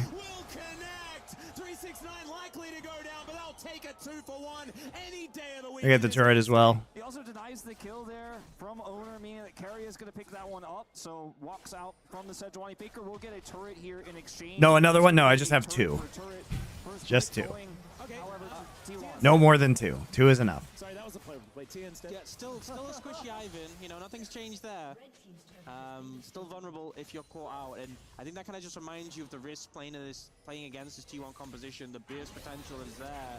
But here, the initial engage doesn't quite connect onto Zeus. 369, I mean, after the hero plays last game, which unfortunately wasn't enough, he's been doing so much work this game to keep top esports hopes alive. Gets that beautiful double knockup, finishes off the kill on a carrier, knows he's dead, refuses to approach Owner, and this is T1 walks out from the Sejuani. Faker will get a turret here. What is Tien doing? What the fuck is Tien doing up there? He literally just walks into the jungle when he knows that Zaya's right there. Sorry, that was a play. T instead. Yeah, still a squishy Ivan. You know, nothing's changed there. Still vulnerable. First brick buys the kill there from Owner, meaning that Carry is going to pick that one up. So walks out from the Sejuani. Faker will get a turret here in exchange, but it is going to be a turret for turret. First brick. Like, the turret is still up in that top side too. You can't push that aggressively into the jungler. Still a squishy Ivan. You know, nothing's changed there. Doesn't quite connect on finishes up the kill on a carrier. Knows. That's what I've learned from watching this player since what, 2018 or something like that, when he first started for top esports. Yeah, even if he rolls a 3 early, there's still the 9 potential later on. Exactly, this is the thing. Like, he's untiltable. You read it left to right. Sometimes he starts on a 9, but he always gets there in the end. Yeah, you just don't know which part of the order you're up to, right? Faker going to get rid of this top outer turret, and they're not out of the woods just yet. As T1 going to utilize this Rift Herald, try and get some work done on this outer turret. Should be able to get a charge out of Shelly. And the turret ripe for the taking, but isn't going to be giving that global gold over to T1 just yet. It's now backing away. The rest of TES just moving towards this top side as a unit, understanding that teamfight strength really is what this composition is good for, especially after what they just learned in that last one. Is this an old game? No, it happened yesterday. Continue to group like this and essentially 4-1 with Zeus, because without map control, this composition will fall apart very quickly as Carrier is making a big risk here. Will get out with his life. Well, really, it's a pretty fun way to get towards a Demolish proc as he sidesteps the True Shot Barrage. Gumayushi in a little bit of trouble as these big ones are starting to hurt from Cream. And you were talking about those 2-item spikes. They are here right now as the Dragon still a minute and a half away. Top Esports going to be very dangerous around that fight. And now Jackula can play up aggressively in mid, start to harass with the poke, and T1 want to find an engage to stop it from happening. Yep, Solar Flare is going to come on through here as Daisy's going to get... Mako's just trapped in the turret. Aggressively in mid, start to harass with the poke, and T1 want to find an engage to stop it from So Mako literally ease in. So Tien gets hit. Mako is walking in mid with one minion underneath the turret. He uses W. He autos. He literally grabs turret aggro here. And then gets hit by a Faker tornado, ulted, and then killed by a tower shot. I don't know what Mako's trying to do there, guys. All right, why is he walking up on this turret? Like, by the time he's walking here, he sees that they're clearing the wave with a bunch of feathers and Sedge W. And he literally is using his abilities, and he's using his W AoE to get turret aggro. He just dies for free. He just dies for free. Off to the side with that equalizer. Doesn't do a massive amount. They've got their one pick, but they have to sacrifice a bunch of their health bars in order to get it. The big thing as well, a lot of ults used and giving TS the confidence, even though support down. The thing is, ults are going to be back up by the time the Infernal Drake spawns. Towards the end of that play, he's still looking for angles. Yeah, gonna have to flash out of the way of that one. As Gumayushi is so incredibly low, has to feather storm. True Shot Barrage just barely misses. And that is even Blade Caller value there from Gumayushi, but he has to go back home. He's on about 100 health. Yeah, Jackie's flash right there is super questionable. He trades it for Guma's ult, but now he's not going to have flash for Soul Point. He's still looking for angles. Yeah, gonna have to flash out of the way of that one. As Gumayushi is so incredibly low, has to Carrier forces flash right there. just barely misses. And that is It would have been a bigger deterrent there for top esports. Mako dies anyways without really much value there for Zeus on the equalizer. Luckily for Guma, he gets away, doesn't have to use either of his summoner spells, so moving into this first Infernal Dragon here, he's going to have both of those up. Faker sitting on 2 items, especially that second one going to be so useful. He's super tank. This composition. His flash being down, definitely a big positive factor for them. So If he flashes forward for kill, Guma would just match flash then. Thing is, Guma didn't have to use any sums for that. This next Dragon from T1. Mako gonna press that W, keep himself healthy, and you can see Tien just He can't kill Guma, I don't think. Every single time anyone's moving forward, he has an extra one. And T1 wanting to get control of mid before they do anything else. Cream pretty dangerous with this burst damage. We mentioned the item spikes that did come in. Zeus on a flank angle is looking pretty scary as well. If they can get behind the tree line, so to speak, Tien's gonna put up. Oh my god, he threaded the needle. And there it is! Tien already taking so much damage, the redemption comes down, but it doesn't let Jackie behind the tree line. That's actually such a crit. Look at this ult by Owner, by the way. He's trying to get Cream. He's trying to get Cream, but Cream balks out of the way. But look at this engage. Zeus hits the. He's on the. Zeus is on the flank from the TP. It's a brilliant. Oh, he actually does. He TP's way over here.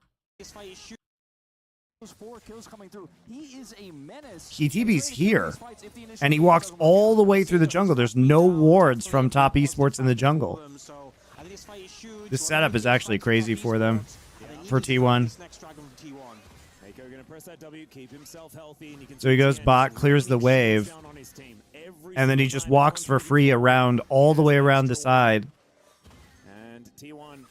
But Cream does dodge the Glacial Prison, but it just means that Tien gets hit by it instead. Zeus on a flank angle is looking pretty scary as well. If they can get behind the tree line, so to speak, Tien's gonna. I mean, look at that combo though. Like they just are so. I'm so sure they're so surprised that Zeus is there, and then Keria just pops over the wall. Zeus flashes forward. They know Diaz has no flash as E is down. He has to E over that wall. So well played. It's honestly such a huge flank by Zeus. That is such a good play by Zeus.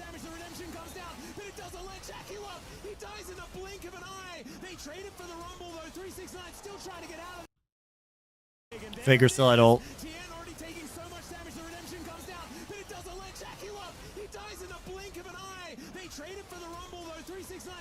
He only hits one with the tornado, but it allows him to close the gap. Faker has wind wall down. That's such a good engage by T1.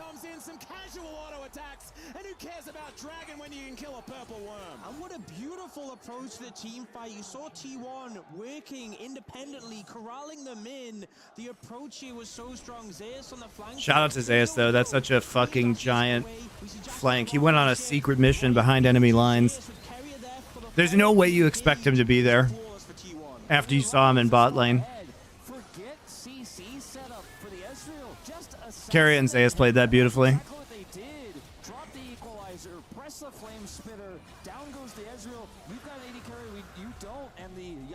Is just so tanky with this gauntlet in his inventory. There's just no winning the fight from there. Tien also taking a huge brunt of the front of that damage, so isn't going to be able to support or shield anyone. Recall so fast. Yeah, teleport is going to come on through. Terrible, terrible TB.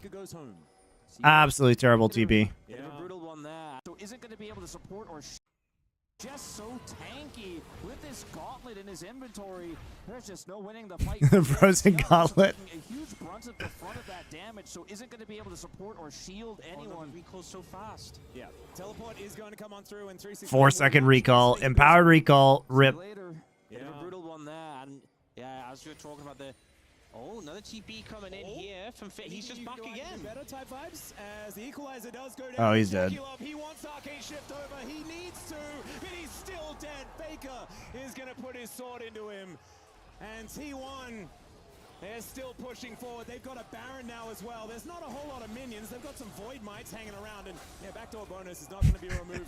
To quote one Sam Hartman-Kensler, oh man, that TP sucks. So fun story about Kobe. When he first started working for Riot, so Kobe's name, his real name is Sam Hartman-Kensler, right? The convention for Riot emails was first letter of your first name and then your last name. But since he has a hyphenated name, they didn't add the Kensler on it. So his name was S. Hartman at riotgames.com or Shartman at riotgames.com. That was his email. He got it changed later, but it was funny. This 7,000 1,000 gold lead is going to be further pushed. It's only 1,600 on the Baron play so far. As okay, that's an aggressive move as Carrier once again taking matters into his own hands. Doesn't even go down as they've taken one for now. This might be. So now, for the last 10 years or whatever, whenever I see his real name, I just think about Sharkman.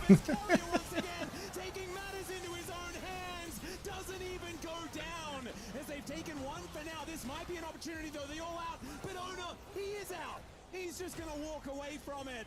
The frontliners just kind of limping after that, but that's all they need to do. As T1's push is at least going to be stopped. Benerstorm and Kumish. Oh, wow. He's just going to taking 1,000 gold lead is going to be further pushed. It's only 1,600 on the Baron play so far. As okay. I like how they think they have a pick right here as he comes over the wall, but he literally just ults immediately, charms literally everybody, and then they just all get toasted by Rumble.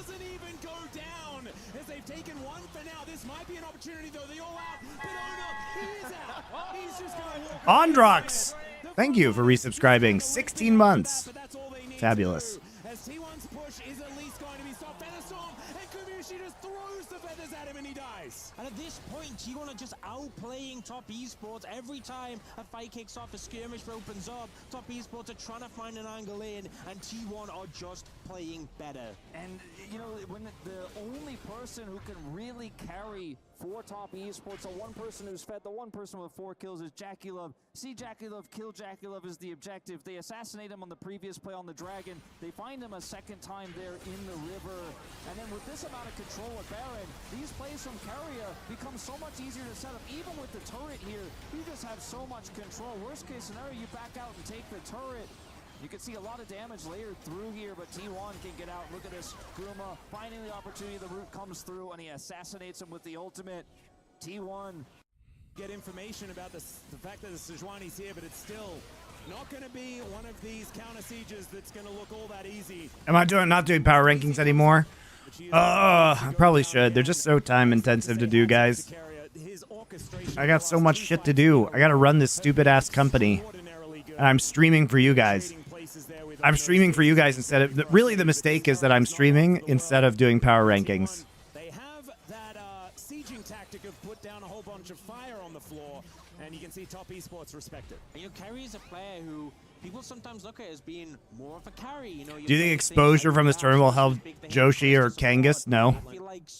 Not well. It might help them do stuff in other games with ESL that is not League of Legends. Like, that's probably the best thing that can come of this for them, is that maybe they develop a relationship with ESL. But I don't think it moves the needle for Riot. Without being someone who's playing, like, you know, the Ashe, the attack damage carry in the support role.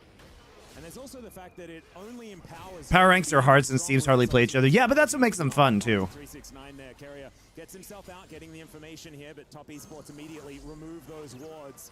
All 5 members grouped up. They're looking for the goat. Faker not going to give his back to 369. There was a solar flare. Lands on it, 2, and there is the Q. It's a follow-up. Going to be enough. Carrier! Oh, my God. Grouped up. They're looking for the goat. Faker not going to give his... All right, they're trying to... It's a good fight to take, right? The 5v3. You get a nice Q3 back. Owner shows up with Glacial Prison. Faker's on the outside, though. How did Faker get out of this? Or he literally just walks out. Wind walls for himself. But Carrier gets a double knock-up, which then triggers Faker's ult onto the back line. Faker's now on the back line. Oh, they do kill him. They almost lose what is effectively a 5v3. Only one kill though for now, and they do send Cream home. So a 4v4 here in this mid lane as the action ends. They're looking for more though. They want to take out this turret. Bounty's up. Only 2 minions here. Teleport to keep it alive as they really want this turret gold. Yeah, they should be able to get it. Am I going to stream more shit than League VODs and cooking? Probably I'll do some general gaming stuff as well. If you did a power rankings tomorrow, is Gen G still #1? Yes. I don't really think this tournament moves the needle in my opinions of any teams.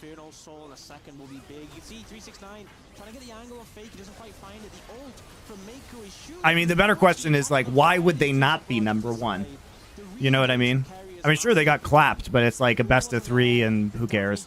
Missing a little bit, and as a result, result, T1 don't clean sweep, but they are Do you have any interest in playing through PS1 era JRPGs? No, I would like people to watch my stream. to stop that from happening. Teleport from Zeus here as well. The TS trying to play around these brushes, trying to force their way into Prio. It's just so difficult here to break through T1. Zeus' ult back up and available. Does it change your ranking on TL? Probably it does change my ranking on TL, but my opinion on TL was going up, generally speaking. Top esports, give Jackulov a position to carry. Carry will be spotted on this flank, but it may be too late. Yeah, Gumiushi out of vision. Carrier is going to walk over that control. As this Dragon is going down low. The ulti's going to go wide there from Ono, though. As you can see, 369 looking to keep Carrier out. There's the Infernal Soul, though, and the Equalizer is phenomenal. The grand entrance from Carrier. Dude, Carrier actually having a fucking pop-off Rakan game. They will be spotted on this flank, but it may be too late. Yeah, Gumiushi out of vision. All right, so Carrier gets seen because there is a pink ward in that brush. So they know exactly where he is. Glacial Prison misses. And he does get knocked back by 369. Okay, so they do actually get the Infernal Soul. Beautiful equalizer, by the way. And Carrier flash over, charms everybody, sets up another Faker ult. Faker, the thing about Faker ulting the backline is he gets the proc of the Iceborne Gauntlet off, so it just basically freezes everybody, which allows Rumble to gap close really easily. It's a clean ace, and T1 are looking to take their last nexus of EWC. I think Zeus deserved MVP for finals. Faker did deserve MVP of the tournament, though. T1 have ramped up over the tournament and are looking to end this game. Such a great flank from Carrier spotted, but this team is in position to follow up. No one can punish him. And the Rakan with a grin on his face is going to get it done. The Nexus will fall, and T1 will be your first esports World Cup presenting League of Legends. Everyone was leaning. Goes directly to him. He's jumping up and down. He knows he's earned this. I like how he's wearing a Galabea for like no reason. Finals, us included. Everyone was leaning top esports. The draft adaptation was fantastic. T1 bringing out the Yasuo in the final game. And they're going to get to lift that trophy. An incredible so many times throughout both of their Apparently that guy is with the T1 org. Of games before the finals, they finish this one in 4. presenting League of Legends, and there it is.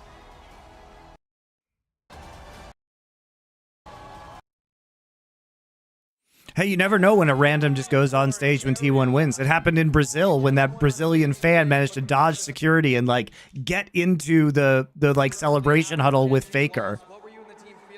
Which, by the way, is fucking wild. Dude, esports security is such garbage. Like, we're lucky like Faker hasn't been fucking stabbed yet. And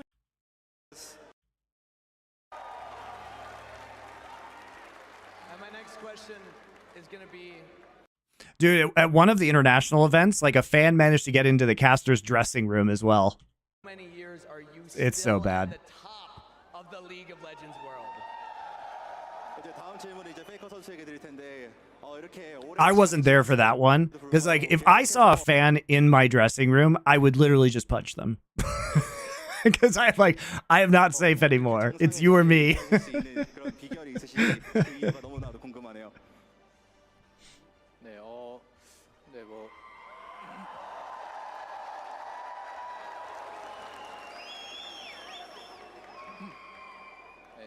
항상 이제 좀 발전하려고 하고 계속 열심히 노력해서 오랫동안 있을 수 있었던 것 같고 또 이제 좋은 팀원들도 만나고 또 팬분들도 항상 Thing to do for everybody here at T1. We have a special honor for all of you and a special pen as well. Can you please, one by one, take the pen and sign this camera right here? 자, 여기 스페셜 펜이 있는데 이 스페셜 마커에 선수분들께 한 번씩 사인을 부탁드리겠습니다. Couldn't even say the 사인해주세요. You're supposed to sign it in the middle, you dinguses. The cameraman literally had to zoom out because these guys don't, the players don't understand. Yes, right in the middle. Good job, Faker. It's a cool shot.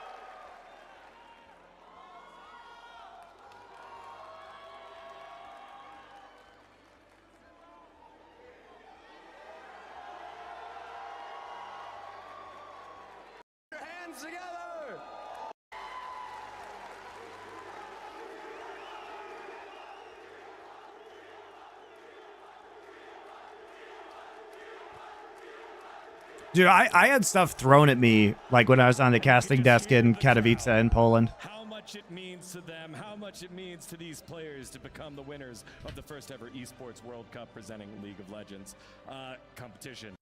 I've also had events where like people want me to like be in the crowd and have and cast like with my back to the crowd, where people are just walking around behind me, and I've had to say no unless there's security standing behind me, because I don't want to be casting and like looking at a screen and just get sucker punched in the back of the head. It's so bad, man. Unfortunately, it's just a matter of time until somebody gets really hurt. Members up there on stage just reacting in that way was really, really cool for me. I've seen them win so many different tournaments across many, many years, but to see like Faker cheering alongside and have a big smile on his face just warms my heart. You can really tell the MENA region. First ever Esports World Cup presenting League of Legends winners. Oh, it was a fun little tournament. Not going to read too much into it, but... is there going to be a Power Spike Summoning Insight? Yep, we'll be doing that this week. We'll be doing that this week, guys. So this week, probably do some more streams later this week. Cooking stream at 5 p.m., 5:30 p.m. Pacific, 8:30 p.m. Eastern Time on Thursday night for the U.S. I do not know what I'm cooking yet, but I will put out some ingredients on social media if you want to cook along. Monty and Wolf will be back. I needed Wolf to get back from Riyadh. He's getting back tomorrow.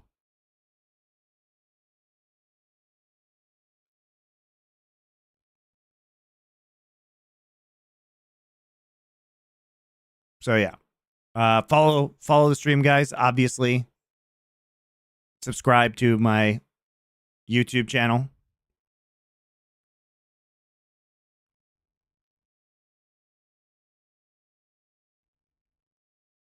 There's a Monty and Wolf. Yeah, we'll be doing a Monty and Wolf this week. So thanks, guys, for watching. See you later.